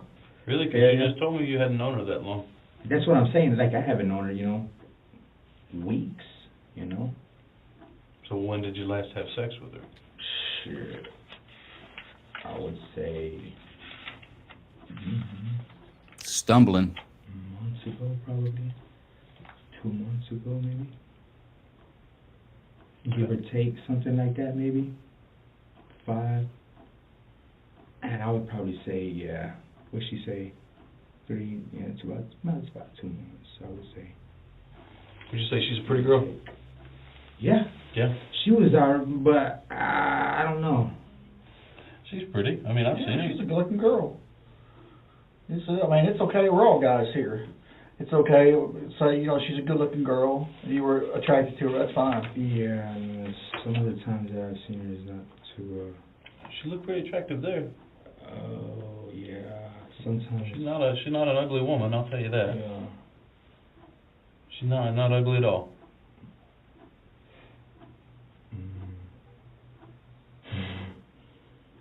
Man. Shit. Okay, we got a tactic. First time they pulled out the victim's photograph. Did you guys notice a reaction there? I did. I think he's increasingly lazy in his posture, which is a signal to me that he's getting exhausted, like you were saying, Joe. Let him out, run around, let him wear himself out, and I think that I would say that was pretty good timing. See that he's weakened from the starting point, physically and emotionally. Now, shove some evidence in his face, or the victim's picture in his face. No, I agree. I guess they got lucky in Texas. They're not that bright, but it looks like he's pulling this one off right. What do you think, Jason? No, I agree with Lamar. I think that was a good timing. I'm sure it was just luck. No skill involved in that. But let's finish it up. I just gave him credit, Joe. Yeah, but not before you degraded the great state of Texas and its sheriff's office. This is okay. Throughout. All right, finish it out. Shut up. Here we go. And so what's up? What's the question on her? Yeah, and you know the questions on her. We're gonna have. We want to know your relationship with her. We want to know how long you've known her. You want to start there? We've kind of gone over it just a little bit. I'd like to rehash it with you. How long you've known Cammie? I haven't known her that long, or at least. One more point. This is the first time the investigators made it clear we're not here about your stolen gun or just because you said you wanted to talk to us on the roadside. It was a pretexted stop, and we want to know about her. He takes him a large drink of water so he can get prepared to go to this next route that in his mind he's been preparing for. I don't know how well he's got himself prepared for it, but in his mind he's been prepared for this conversation. But the water is not only humane to provide someone water if they ask for it in this type of situation, but how they consume the water and when they consume the water, it's almost like giving themselves a mental break. They don't have to talk while they're drinking, and that water, I'm sure, tastes extremely refreshing at the time. As in, like, talking to her, that doesn't, I can't, how to say, brief who she is or anything like that. I can't really do. Yeah, man, I'm not asking for a psychological analysis. That's what I'm trying to tell you, man. I wish I could give you all that, like, you know. No, man, I don't need that. All I need is how long have you known her? You give me a time frame about how long first time you spoke to her till now. 2 months, man. About 2 months? I would say about 2 months, 3 months, maybe. Okay. When's the first time you all became sexually involved? Never, like, really, man. That's what I'm saying. Like, you told me y'all yeah, did, but that was like, they're not the one, like, you know what I mean? Or like, maybe she was just in it for wrong reason, and that was the reason we should come around and shit, man. And I don't buy that shit. Like, you know what I mean? I'm on my business and shit, and the way things work. Like, come on now. Y'all smash or not? I mean, yeah, but it wasn't like nothing like that. Like, you wouldn't think, you know what I mean? Come on, man. Come on, you're a dude. You either do it or you don't. I mean, yeah. Yeah. But so. But there's nothing to it. I mean, but you did it. You did it. Yeah. Yeah. When's the last time? So just really quick here, Joe. One of the things I just noted, this is where I give these guys a lot of credit. Okay. He met the subject where he was linguistically. So the guy's been trying to do this kind of street, articulate, I'm an intellectual, smart guy, see through the system thing, and then the gator basically asked him straight up, "Did you smash or not?" When they haven't necessarily been using that language throughout the entire session, and I thought that was pretty smooth. No, I agree. And I may be seeing things different because I've worked down in Texas and I've worked at a sheriff's office.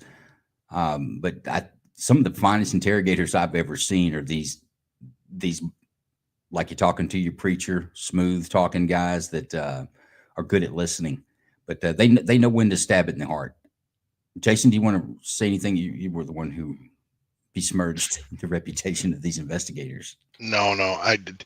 This is, and in all honesty, I think these guys went in there with the right demeanor, the right amount of experience, the right amount of information to let this thing go the way it did. And when you compare this to the last interrogation we saw, this is what I mean with let them tell their story. And these two guys did a fantastic job, because this personality, not this person, but this personality in front of them wanted to throw up on himself from the minute he sat in that chair. And they picked up on that, and they just let him run with it. 100%. Hey, I want to do a programming note. Rob and Peter, for whatever reason, you're coming in on the top of the stack of the text chat. And my apologies. I'm just now seeing some of these things that you guys have put up. For some reason, X does that, whereas YouTube doesn't do it so well. But I'll keep more of an eye here for your comments. I apologize for ignoring you. It wasn't intentional. Where'd that happen at? Where did that happen at? Mm-hmm. It happened at my house. See, what we're trying to do is, you know, I know what you're trying to do. We're trying to put together Cammie's history. Okay. Everybody that's been involved with her, And we're trying to so, talk. okay, so pretty much, like, what the hell and you know what I mean, goes, like, you know what I mean? It's already way beyond fucking blown up into, you know what I mean? Yeah. And they've already come from the beginning. So why don't we just go ahead and get down to, like, all that shit and, like, really, like, what's going on and shit like that. Well, you know we found Cammie dead. Okay. And where is this and what and, like, tell me. So we're tracking down everybody that's ever been involved with her. And it seems like I must be the first one or somebody or... It's been a long day. You're not the first one. Oh, no. All right. That's good. That's a lot better. So that's what we're trying to do. We're trying to hash out everybody she's been around. All right. So let's talk. Okay, I think that's a tell there. He says, I must be the first one. What he's really asking for, am I the only one you're looking at? This guy's still trying to play, in my mind, he's still trying to play with what the investigators know, and does he have any daylight to get out of this room? Did any of you, either you two, pick up on that, or anybody from the audience pick up on that as far as him asking, basically, tell me what you know is what he's asking the investigator? It was the same in the one before this. They're trying to look for a way out, and am I the only one? It was the same thing talking to the guy in the last one. He's trying to get information on what they know, and that question was exactly what you just said. Yep, I agree, 100%. I think the subject's getting frustrated, and one of the keys to me was he basically said, "Let's stop the runaround and get down to real talk," but in his own unique way of saying it.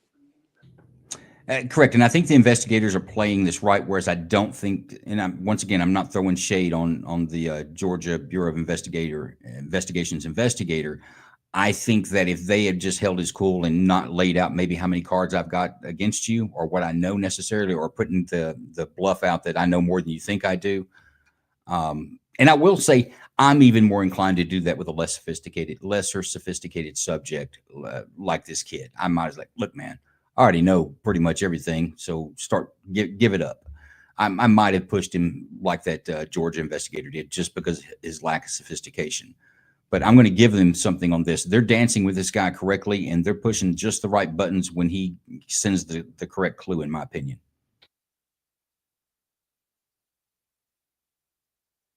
Talk about her. You say y'all had sex at your house about a month ago. So when's the last time she was at your house? She was at my house about, I say, over a week ago. Over a week About ago? a week ago. What was she doing there? Coming to get high. Coming to get high? Yeah, man. Y'all get high? No. I mean, I was getting high and shit, but you know what I mean? It's not like you come over here just to smoke my shit, man. You know, tear your ass like you always do. Like, that's all it is. Come and go, you know. Mm-hmm. Did y'all have sex then? Nah. No? No, sir. Did you get her high? I might have gave her some. I might have, you know what I mean? I think I might have gave her some dope or something that she would have wanted, but shit, this man, she come in there and, like, you know what I mean? That's all, like, shit, you know? But then you start doing your ways or whatever, start trying to run me and shit. Hell nah, you know what I mean? Be on your way, shit. That's exactly what it is. Did she leave anything at your house while she was there? Nah. She already took shit. She never. Okay, there's another one that we've talked about before. Jason, why is he asking that question? We've established that the victim's been to this guy's house. Did she leave anything there? Because they have something and a time frame. It also helps if they run a search warrant. They can start verifying what he's saying is truthful or not truthful by that. But I think this is another piece of concrete that these investigators are dropping in there. Once again, I'm impressed with the way they're handling this. And by the way, I've seen some of this interview, but just for the purpose of editing. I haven't listened to the dialogue going back and forth. There's some parts in here in the end that you're going to see that obviously even fast forwarding, you can see something out of the ordinary is happening. But so I don't know. I'm hearing a lot of the back and forth at the same time as you guys. I didn't pre-plan this, but once again, I'm kind of impressed with these investigators on their timing and the way they're handling each clue and indicator as it pops up. And this guy's textbook, in my opinion, on what he's doing. Joe, real quick, I'm guessing that the search warrant was already served. That's why the question was asked. No. No. Okay. No. All they had was the investigator's not lying. They find the body. They've been talking, like I say, ripples. They've been checking the people the closest to her and talking. Someone makes an anonymous call to the sheriff's office and says that this guy killed that girl. That's pretty much all they had. So they put surveillance on him. They got probable cause for a stop, which I would imagine was, to ID him to see if they had any reason they could take him into custody. It looked like a consensual search. Finds a handgun. He's a felon. So if that puts him into custody, they had this. We are not down the road to where they've had enough to even write a search warrant, in my opinion. All right, got it. So they're just trapping him in a story. Well, right. What you tell me now, and if I find out different later, then I can at least. I may not know if you're telling the truth, or I don't know if the rest of your story is true, but I can tell you this part's a lie. Took shit. She always took shit. What'd she take? Just little things. You never know. I guess I had so much shit, or so many different things, just little things and shit. What I'm trying to do is I'm trying to just get my bearings on this whole thing. I've got to wrap my head around it. I mean, dude, if you need some fucking help, dude, go ahead and deputize my ass or something already, man, because this is a bunch of bullshit, dude. You don't even think I'm fucking, that doesn't bother me, and a bunch of other shit, dude. I don't know, and a lot of things that I don't see, and you know what I mean? Mm-hmm. Yeah. Well, I want to know in between, let's say, the time you wake up on Tuesday morning to about 1 or 2 o'clock in the afternoon, where you were. You say you give me 2 different places so far. That's where I've been. I've either been, like, you know what I mean? How'd you get to those 2 places? In the car. The car that you got stopped in today? Yeah. And you drove? Yeah. So you've had that car with you the whole time? Since when? I'm asking yesterday, did you have that car with you the whole time? Yes, I believe I did.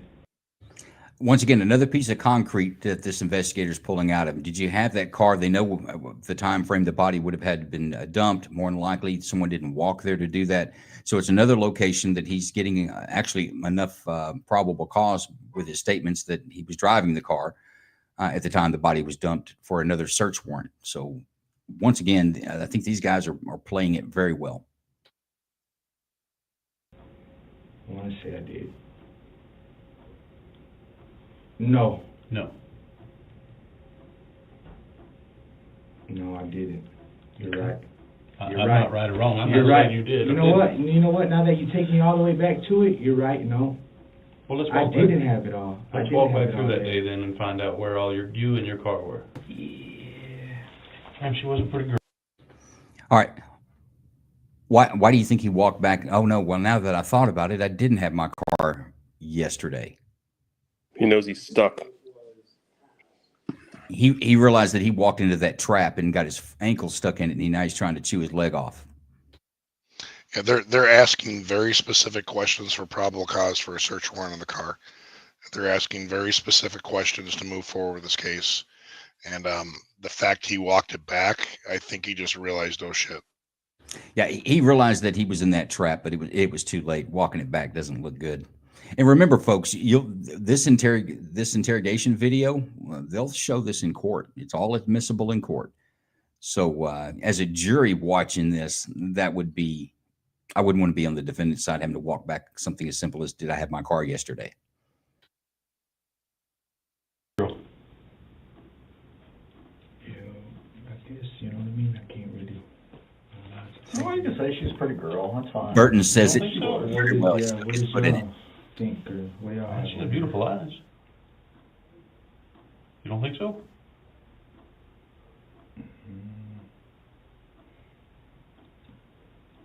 Kind of think my cousin. I don't know. His guy's like, yeah, that's crazy. Kind of looks like what? He my cousin. Yeah. They don't look like seed old to you? Yeah, it does. But I'm saying that looks like my cousin too. It's crazy. It's crazy. All right, man. Cause I could show you a picture. You know what I mean? Like, be like, look, this is what I was telling you about. And you can kind of resemble it. Yeah. You can see the resemblance. It's crazy. All right. Yeah, let's go print that out real quick. I'll take him outside and let him smoke real quick. Okay. I'll print that deal out and then we'll hit the road. Sound good, man? Yeah. I'm gonna have to put handcuffs on you. Can we put them on in the Sure. Okay, is the smoke break just to give this guy a bit of a break, or is there a tactical reason to do this? They're writing search warrants. Yes, but I think there's also a break with the cigarette break. I think it's tactical, and I think they're doing it at the right time. This guy's getting somewhat easy. He's already laid himself a trail that's going to be difficult to cover, and I think the subject's starting to realize that. So I think the smoke break is going to be pivotal in this. I honestly, I've been in this thing before. They just put him in handcuffs, sit him down. I get that side to it, but I think the questions they were asking right now gave him probable cause to search certain areas. They have probable cause to keep him in custody, and that was my thinking on this. Is they got PC to hold him right now. Well, they've got PC on the gun charge. He's not. They can put him in jail on that. That's a done deal. So his custody, I don't think as much as their concern is furthering the investigation. But I will say something about a smoke break, guys, because you can't smoke inside of a building. You take somebody out, even in handcuffs.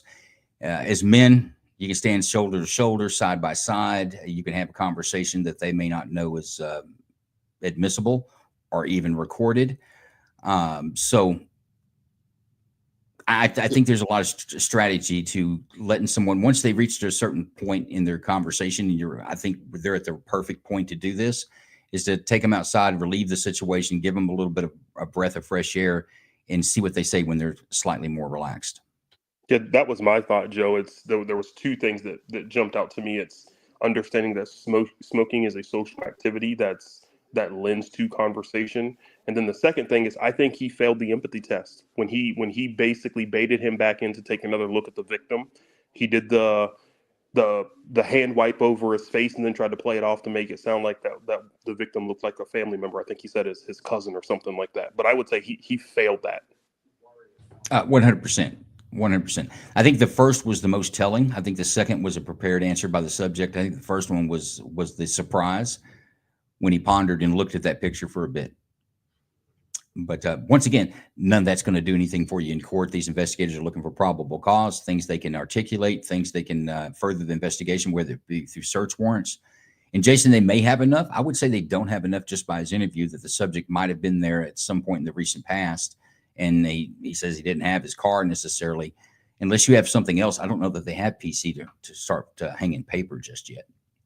And that's something we don't know with what they had walking in there. That's why I'm saying they might have something, and his statements led to probable cause. And that's why I said what I said. Which statement was probable cause?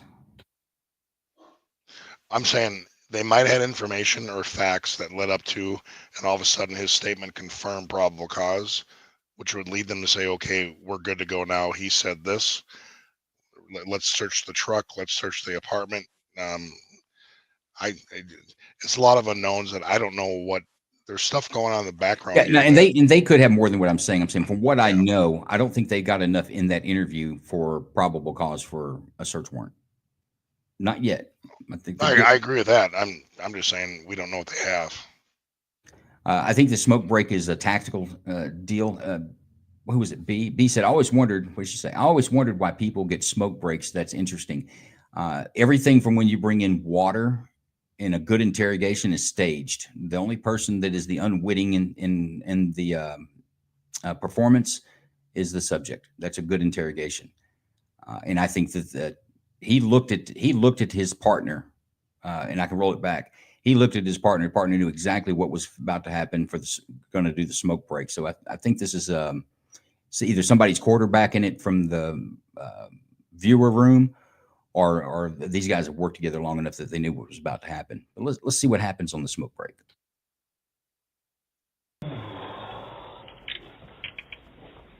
Good.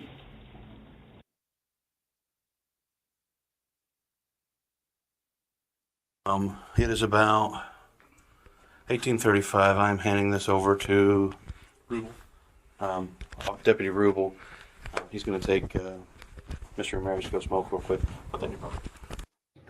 Well, is it usual for have your smoke break be recorded and you're taking a third party that the subject doesn't know, that thinks is going to be just a lowly detention officer or jailer that's going to just escort this guy out for the sole purpose of smoking a cigarette? Jason, Lamar? No? I've never done that, but it might be a good tactic. It's a good tactic. Let's see how it works. So what's happening, folks, is that the investigators that you saw in the room, they've taken the subject out. He's taken a hand recorder, and he's time stamping it so that he'll do that at the beginning and do that at the end so that he can say, hey, I did this at this time. And he's also telling who's going to be on the recording. But the sole purpose of the smoke break was to hand him off to a third uninterested party, the Columbo method, this guy out with a cigarette, and see if some of this nervousness and this talking that he's doing breaks into something that's going to move them further down the road. Let's see.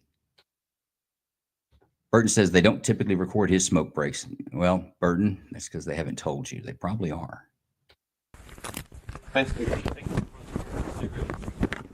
Just have a seat on that bench for me.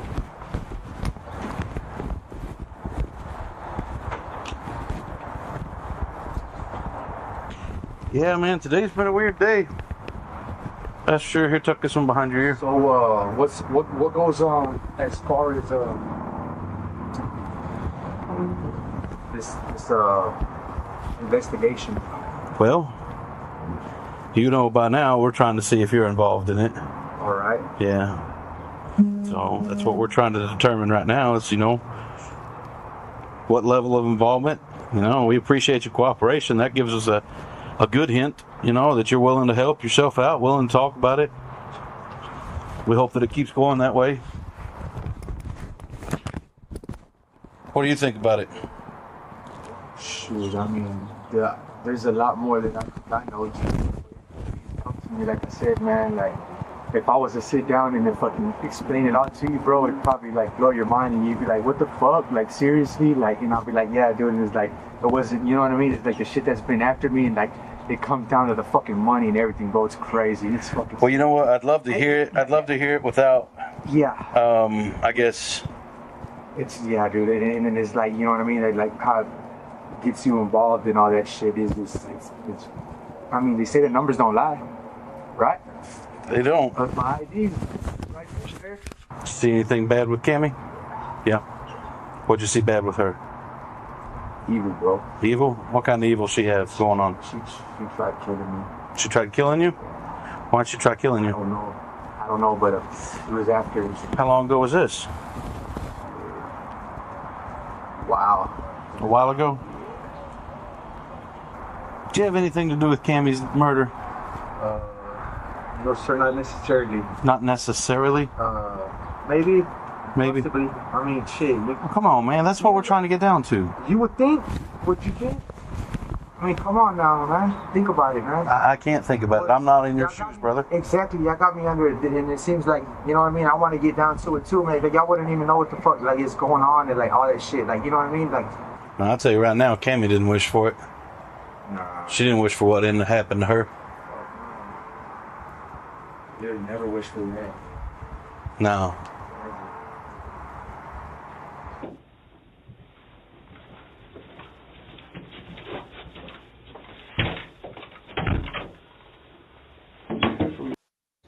All right, we're back from the break. You heard what's on the audio.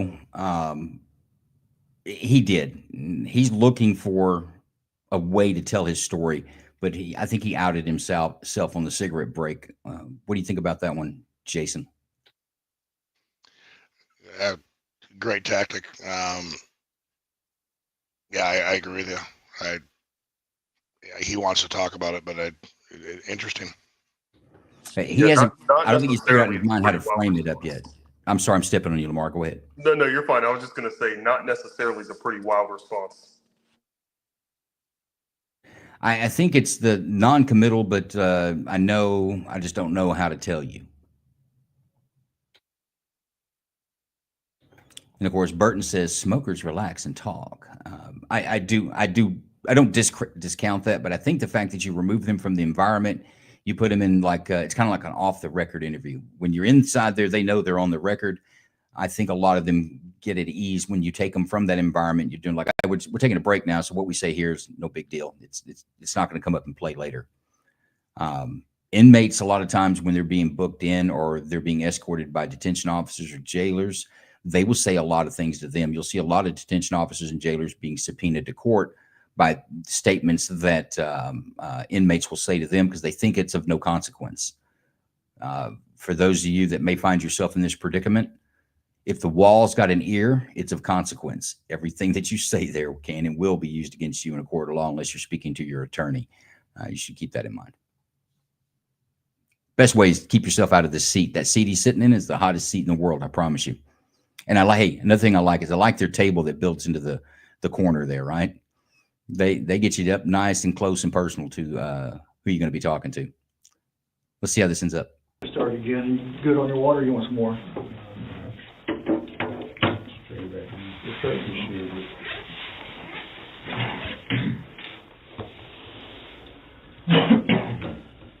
All right, man. You know we're going to try to, you and I talked about it when we were outside. I mean, you got the drift. We're trying to find out if you have any involvement in the way she ended up. Right. Us finding her like we did. Right. And you mentioned to me that, yeah, maybe there was some involvement with how. Okay. Investigators, have we turned up the heat? Do we see a different tempo coming back from the smoke break? Oh, yeah. 100%. No more horseplay. He's getting more direct. He's going to tighten the noose up on this. He's taking the victim's picture out of the folder so he can't close it up. It's on flat on the table now. He's going to tap it with his hand. He's going to make motions around it as much as possible to draw this guy's attention to the victim's photograph there. But they have definitely turned the dial up, and I think they're going to go in for the kill. She ended up. I said maybe some involvement, like as in, like maybe what I would know or how, you know what I mean? Mm-hmm. I don't necessarily get the exact word, you know what I mean, what you're getting at, or. Well, she was murdered. Right. Do you have any involvement in that? Yes, sir, I did. Okay. How were you involved in her murder? I guess I would say we had an argument and things wasn't going exactly her way, and I just want to say you may have not picked it up on the audio when they were out smoking. In the distance, you could hear the cracking of wood because that's when he broke. He broke with a cigarette break. He's exhausted after running around the fence when they first let him out in the pasture. And now he's circling the drain and he's about to give it up. But he's going to circle it like we've seen before. Didn't really mean I'm not a bad guy. I'm not a bad guy. He's going to go around it, kind of like circling the drain before he goes down the drain. But he eventually will go down the drain. I predict this. Just real quick, Joe, am I seeing it right? Did they leave his cuffs on? Yes. Okay. And then they left his handcuffs on. The temperature is warmer inside the room right now. But I think they timed it just perfectly. He's ready to go. But I predict he will go around the rim a few times before he finally dives in and takes some culpability of what happened. Not the person that, you know what I mean? She comes and goes as she pleases, and whenever she came inside or whatever, she already had what she had in mind, and it seems like I went inside of the couch and she did what she did or whatever, and I don't know, man, but things didn't exactly go her way, and she started saying something to me, and it's like, you know, like, and I'm like, what the fuck you gonna do? And I'm like, what? Like, what are you talking about? And she had a knife, you know what I mean? And like, you know, she was already trying to come at me and shit, man, you know? Right. And I'm like, damn, and like I said, man, I had, you know, the gun and shit, man, and, you know, and it was never, you know, never, man, I would, you know, never thought, man, and I was like, you know, it's like, and I'm like, man, chill, you know what I mean? And like, it's like she came at me and shit, man. She was trying to fucking rip off my necklace and shit, you know, and everything, and so I'm like, man, chill, you know what I mean? Chill, and like all of a sudden, like she just like, you know what I mean? And I'm trying to like, you know, like trying to restrain her, you know what I mean? Just to like, you know what I mean? And I'm telling her, man, put the fucking knife down, man, put the knife down, you know what I mean? I like, you know, and she was like, come on, motherfuckers. And I'm like, what? I'm like, nah, man, just stop. Like stop, right? And she's not stopping. She's like, fucking, I don't know, man, but like, fucking arms and shit, like, start twisting and shit. Like, you know what I mean? I'm like, what the fuck? Like, and like, she's like, bleh. And I'm like, what the fuck? Nah, man, chill. Like, hey, stop. Like, you know what I mean? Stop. Like, and she's like, just like coming at me like fucking like crazy, man. You know what I mean? It's like everything that I had, man, and like, you know what I mean? Like it was like I couldn't no more, man. And I'm trying everything, bro. I'm trying, you know what I mean? My life, like I'm like, what the fuck? Like, nah, man. You know what I mean? The something ain't real, like. You know what I mean? And like it was like crazy because like the way her body and shit is like, you know, and like I'm trying to hold her down, but her fucking like hips and like the back is like coming up, like lifting me up, like fucking. I'm like, what the fuck? Like, you know what I mean? Like chill, man, chill. You know what I mean? And like all of it, like fucking like that knife, you know what I mean? Like come like that, man. And luckily, Hey Joe, can you stop real quick? You know, right there, man. You know, I didn't know anything else. Like, you know what I mean? Like it's fucking, you know. Joe. Yeah. We pulled the trigger. You shot her? Yeah. Where'd you shoot her at? I shot her right there at the house. Which house? My house. Where did you shoot her on her body? Inside. No, on her body. Dude, are you okay? Did she? What's up, Jason? It's interesting to watch his the tone in his voice when he starts talking, and then when he starts going into his self-defense mode and how much more animated he gets and he's talking louder. That just an observation that he started off, I think, ready to say something, and then went down a path that he's creating to defend himself. That I don't know if maybe I'm retarded, but that's kind of what I saw. No, I agree. That's what I call circling the target. They don't go right in and say, yeah, I did it and that's how I did it. They kind of walk around it. I'm not a bad guy. If its circumstances have been different, they're just trying to mitigate it. This is a hard thing, especially when you sit in front of law enforcement. It's a hard thing to say, yeah, I killed someone, and it's going to preoccupy the rest of my life paying for this. So I equate that to what I call circling the drain. They'll go around it a few times, and each time they'll drop down lower on the culpability, getting closer to culpability. Each time they'll do that. Remember the first show we had, the guy that killed the little girl? He'd admit to killing the girl, but he would not admit to sexually assaulting her because he's not that bad. So think about that's a spiral I talk about. They start out at the top. No knowledge. I know nothing. And as the circle keeps going around, it gets tighter to maybe I know something. Maybe I was something. Well, it really wasn't my fault. I'm not a bad guy. And hopefully there's some mercy for me at the end. Or there's an attorney. One of the two things are going to happen. But I think that this guy's playing textbook, and I think these investigators are not really sweating to get this out of him. You want to say something on that, Lamar, before we go? No, I agree with all said. I was wondering right when you stopped it, I didn't know if he was passing out or not. He's starting to have some physical reaction. This emotional cascade that's inside is coming out. So let's finish it up. We're getting short on time.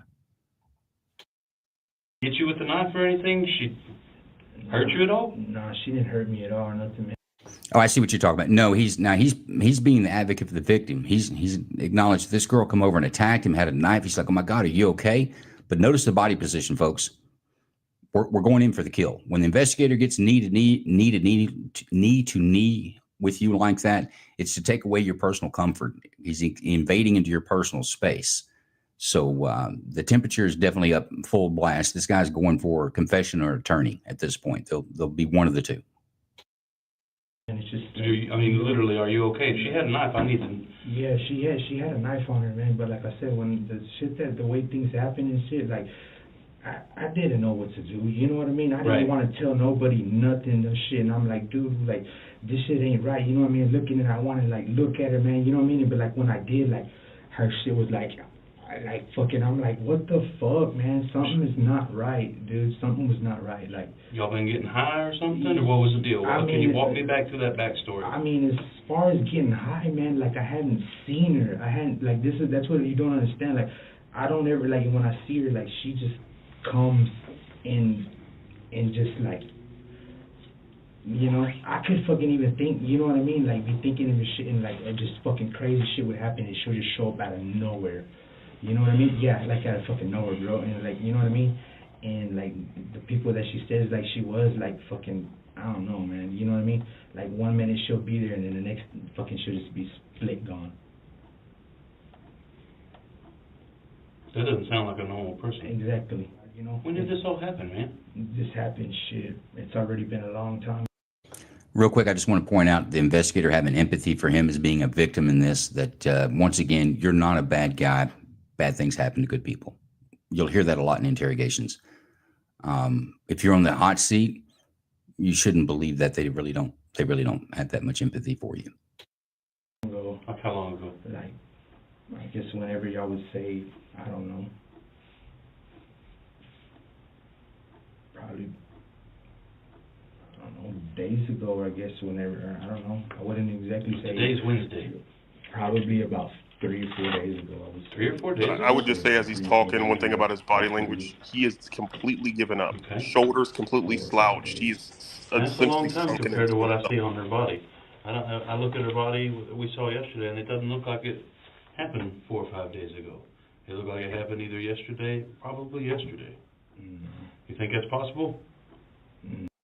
Well, another note on that, he did it verbally as well. Said, yeah, well, I might have had something to do with it or something. You know, he started giving in on that. His defenses are all gone. So no, I agree with you, Lamar, but you're also seeing that in his demeanor. I don't think it was yesterday, no. You don't think so? No, sir. Okay. We can work on that. We'll work on that here in just a second. Let's go with you. Nobody's calling you. You're wondering what the fuck to do. You're sitting there. How did the body get out of your house, man? I took it. Okay. Yes. How did you get it out of your house? You know what I mean? Put it in the deal and fucking. What's the deal? I don't understand what the deal is. In a blanket. What kind of blanket? Just regular wrapped up blue blanket. There was all kinds of them in there. Okay. You know what I mean? I just wanted. Okay, and distinctly, it was said that she was found in very distinct or recognizable blankets. So once again, I'll say this investigator is Cohen textbook. He's pulling concrete out of this guy's story amongst all the BS and weeds that he's throwing, things that he will go back and be able to say only the killer would have known. Only the person that was involved could have done this. And I've got evidence in these 2 locations. I think this investigator is doing top notch. To have everything, man. I like know what the fuck, you know what I mean? I'm like, dude, this shit is not right. Like, you know what I mean? And like, what I would like wanted, you know what I mean? People to like, and it's like, nah, man. Well, see shit okay. like that. Like, you wrapped her up in a blanket, and then what'd you do with her? And I put her inside the deal in the car. What's the deal? In the car. What did you put her inside of? Inside of a bin. A bin? What color is your bin? Blue bin? Did you put anything around that bin? No, besides just the covers that she was in and stuff like that, whatever. You know. Tape it or tie it or anything? I did try to keep the deal around it, you know what I mean? So what the deal? It was a rope. A little rope? What kind of rope? A white rope? Yeah. And what color was the blanket? There was one that was gray, there was probably one that was black, and there was probably one that was like, I don't know, different colors and stuff, like a suede-ish. Okay, and I'm gonna just say it one more time. This investigator has just built enough things that he can go out and prove that only the killer would know, so that makes this guy confession believable. Now it's a confession that he can actually use in court. In Texas, you've got to be able to back with evidence, someone's verbal confession. A verbal confession alone can't be used in court. Color, you know. How many shots did you fire? I didn't even want to fire one. I understand. Bro. Just one shot? I mean, shit. You know, man. Come on. I do. Stop bullshitting. But I'm not trying to bullshit you, Andres. All right. But I'm not here to hurt you. I'm not here to do anything. What I'm here to do is just get you to tell me your side of the story. And that's the thing, though, man. So it's you know one what I mean? shot? That was it. Were you in front of her? Were you beside her, behind her? How was this? Yeah, I was. Can you stand up and show me? I was on the side of her. Can you stand up and show me? Yeah. If I'm her, My sweet God. right, hey, this is my left side, this is my right side. Right. Tell me again, Jason. Tell me again how this guy just don't know what he's doing. Tell me again. He's going to get this guy to reenact on video killing this girl. Tell me again, Jason. I'm listening for it. This is unbelievable. Tell me again. You're being dramatic, Joe. Oh, am This I? is the easiest. Okay, hang on. Let's finish it up. Let's see how dramatic I am. Let's go. Where was she standing? Like she was already coming, like Coming right here? Yeah, she was already like coming towards me. You know what Uh-huh. I mean? And so like what I like, you know what I mean? Like what I did, like you know what I mean? Like push it back like this way. You know what I mean? Man, go ahead, dude. Yeah, Dude, like, show me you what know you I mean? did. Like you know what I mean? And Uh-huh. like she was already like down on the deal. You know? Was she on the ground? Or like? Nah, she's standing up. She's standing up. Yeah, she's standing up, and she got the knife, and she's coming at me. You know what I mean? Mm-hmm. And so like I grabbed the knife like Hey, that. Court, can you do me a favor? Yeah. Can you set this outside the room for me? And- What arm does she have the knife in? What hand? Dude, what I'm going to do is I'm going to take these cuffs off as soon as I put that. We're not going to smoke in my building, though, okay? But we'll get you back out there to smoke here in a second. Anyways. Yeah, so you can use both hands to show me exactly how this happened on video, with the sir. knife, you know what I mean? Like, and I'm you got to remember now, I'm sitting down Where are you sitting? on the couch. This is There insane. was, right, there was one across. Yeah, and there was these one guys right need here, to you know? teach. Could you This draw is me unbelievable. a picture of the room and the house that you live in? Can you draw that for me? Draw me a picture. Man, I'm not trying to be a jerk. I just got to wrap my hand around. I just got to wrap my head around it, okay? Let's see. So right here like this. Yeah, I don't want that on the Okay. drawing board because I'm going to tear this Here's off the and chart. use it as evidence. All right, so look, check it out. The couch is right here. Right, Okay. there's another. Where's the front door? Right here. There's a front door right here. All right, so she's right here. You know what I mean? Where are you? I'm right here. That's Okay. me. All right, so and she's right here. So like I'm sitting down and Uh-huh. like when I see it come up, she's got the knife and I'm like, you know what I'm saying? She's talking. Can you put an X where you are? Yeah, I'm right here. And put an X where she is, or a 0 or something. Like tic-tac-toe, man. Just show me two So different she's right things. here, right? So I'm like, you know what I mean? Like what the fuck? You know what I mean? And I see the knife in her hand, and so she gets up and she's like, well, like what the fuck? And then like, you know what I mean about whatever. These investigators will be talking about this the rest of their life. What are you talking about? That's the first time they've done this. So you know what I mean? And The so she suspect comes right at now me, is going for and a I'm like, you know, the only self-defense thing case. I think I can do is like, you know, like fucking. Yeah, this. Okay, on that note, I don't mean to delay this any longer, but you guys do pay attention. He is trying to build up like it wasn't my fault. She attacked me, so I had to do self-defense. But once again, these investigators do a great job on the tail end of this, and I do know what happens at the end. But they do a great job on putting every bit of this to bed. And go back to the concrete, the rocks I talk about. You'll hear a lot of BS in these interviews, in these interrogations, but you'll see investigators go back once again. Well, what time were you at the gas station? Did you have your car yesterday? You didn't have it. What times did you not have it? They're locking them down in these concrete things. They can go back after the interview and confirm or deny, so to speak. But they use, they pin him down very well on this. They're able to go back in his self-defense case. I'll give it up. It's not going to work. And it's because of these investigators in this interview. Do something, you know what I mean? So like I said, I come and I get her, I restrain her, you know what I mean? She's going crazy and I'm telling her, hey, let go of the knife, let go of the knife, you know what I mean? Like there's to be So she's got the knife over here. You get up and go over there. like She's right there in the middle, right you know in the what I middle? mean? Yeah, like cause she's Y'all already, meet in the middle and what she's happens? already up, like you know If what I I'm mean? her and I've got this knife, Right. what happens? So I get her like this, Uh-huh. and then I spin her down that way, and like I'm telling her, hey, let go of the Okay, I just need a moment of silence here. Yes, the investigator's playing the victim, and he's going to reenact how he kills her. This is gold. knife, let go of the knife. And she's like, nah, you know what I mean? So like, and I got her like that. You like, can just stay on me like a bird. Like, Right? like the couch, like I'm going down on her like that, Like right? this? Yeah. Well, see, I'm going down on her, Uh-huh. and like she's trying to like come with the knife. Right. But when I have her like right here in her arms, like Uh-huh. like her fucking like her arms like started twisting because I wanted to get the knife, right? She going up with the knife? Or down with the knife? Like coming, it's still coming Still up. right. Yeah. Okay. And then, like I got her arms like her hands right here like Mhm. this, but her fucking elbows and shit. Even the room awareness of the other investigator there to get out of the way of the camera. These guys are good, man. Well, I was going to point out, and we're running short on time, but if you notice when he first started doing the hands-on reenactment, he looked at the other, notice the other officer. He goes from leaning back in the seat to kind of going into a stance seat because he's ready to go in case this guy gets goofy there. And then, of course, removing the gun was a good move.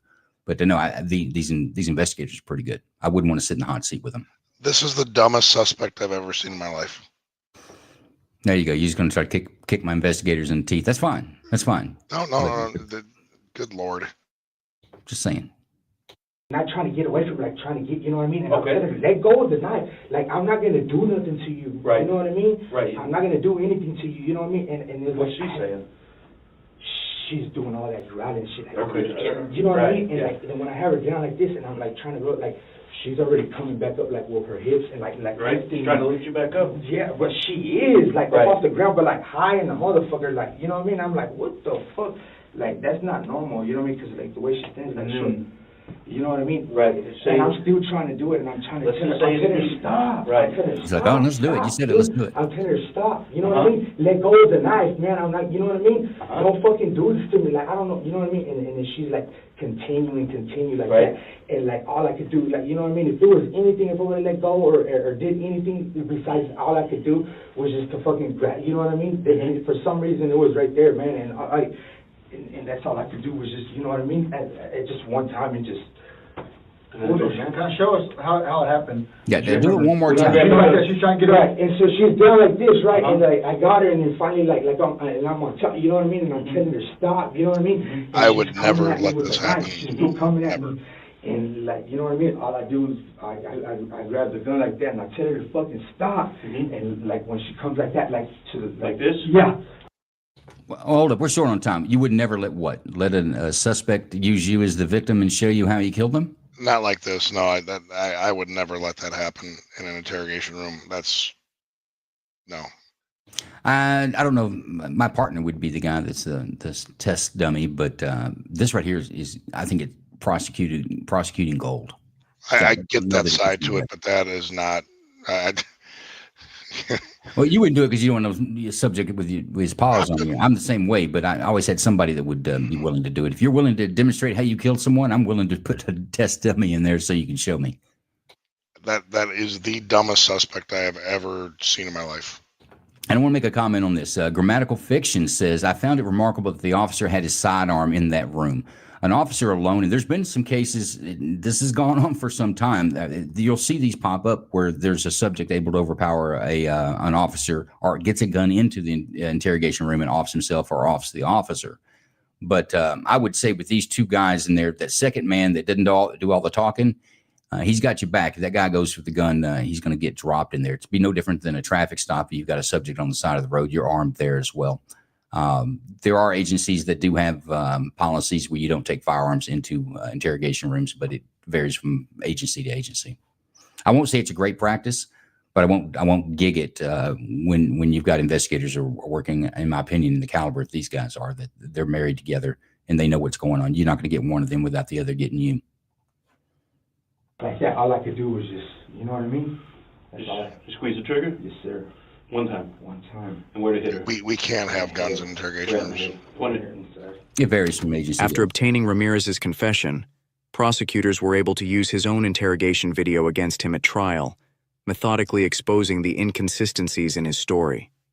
Despite his elaborate claims of self-defense during a violent struggle with Camille, investigators noted Ramirez had no defensive wounds or injuries whatsoever on his body. I'll go back again. He said, oh my God, are you hurt? Everything okay? And that's the reason he brought that up. The girl brought a knife to the fight and that he was defending himself. Here's how they defeat his self-defense case. His own words used against him with physical evidence that they can prove. not a single cut or scratch that would indicate he had wrestled with someone holding a knife. Forensic evidence further undermined his account. The gunshot was determined to be at extremely close range, with stippling and burn marks on her skin consistent with an execution-style killing rather than a chaotic struggle. The bullet trajectory through Camille's temple and into the back frame of the couch indicated she was laying down when shot, not standing and attacking as Ramirez had demonstrated. While the exact motive was never definitively established, testimony suggested Ramirez had developed possessive feelings for Camille that weren't reciprocated. This rejection, combined with his volatile temperament, likely triggered his lethal response. Camille Garcia left behind 2 young children who now live with family members. Her father continues to keep her memory alive for them. Andres Ramirez was charged with first-degree murder and sentenced to life in prison without the possibility of parole. Well, there's the last one. We got some time for some final comments, and then we'll kick off an after party on the X space. Anybody that's on X wants to join our after party, shoot me a DM. I'll make sure you get an invite, or join our group if you go to my profile, pinned to the top. That's the Night Court community. If you'll join that, it keeps you up with everything that we've got going on.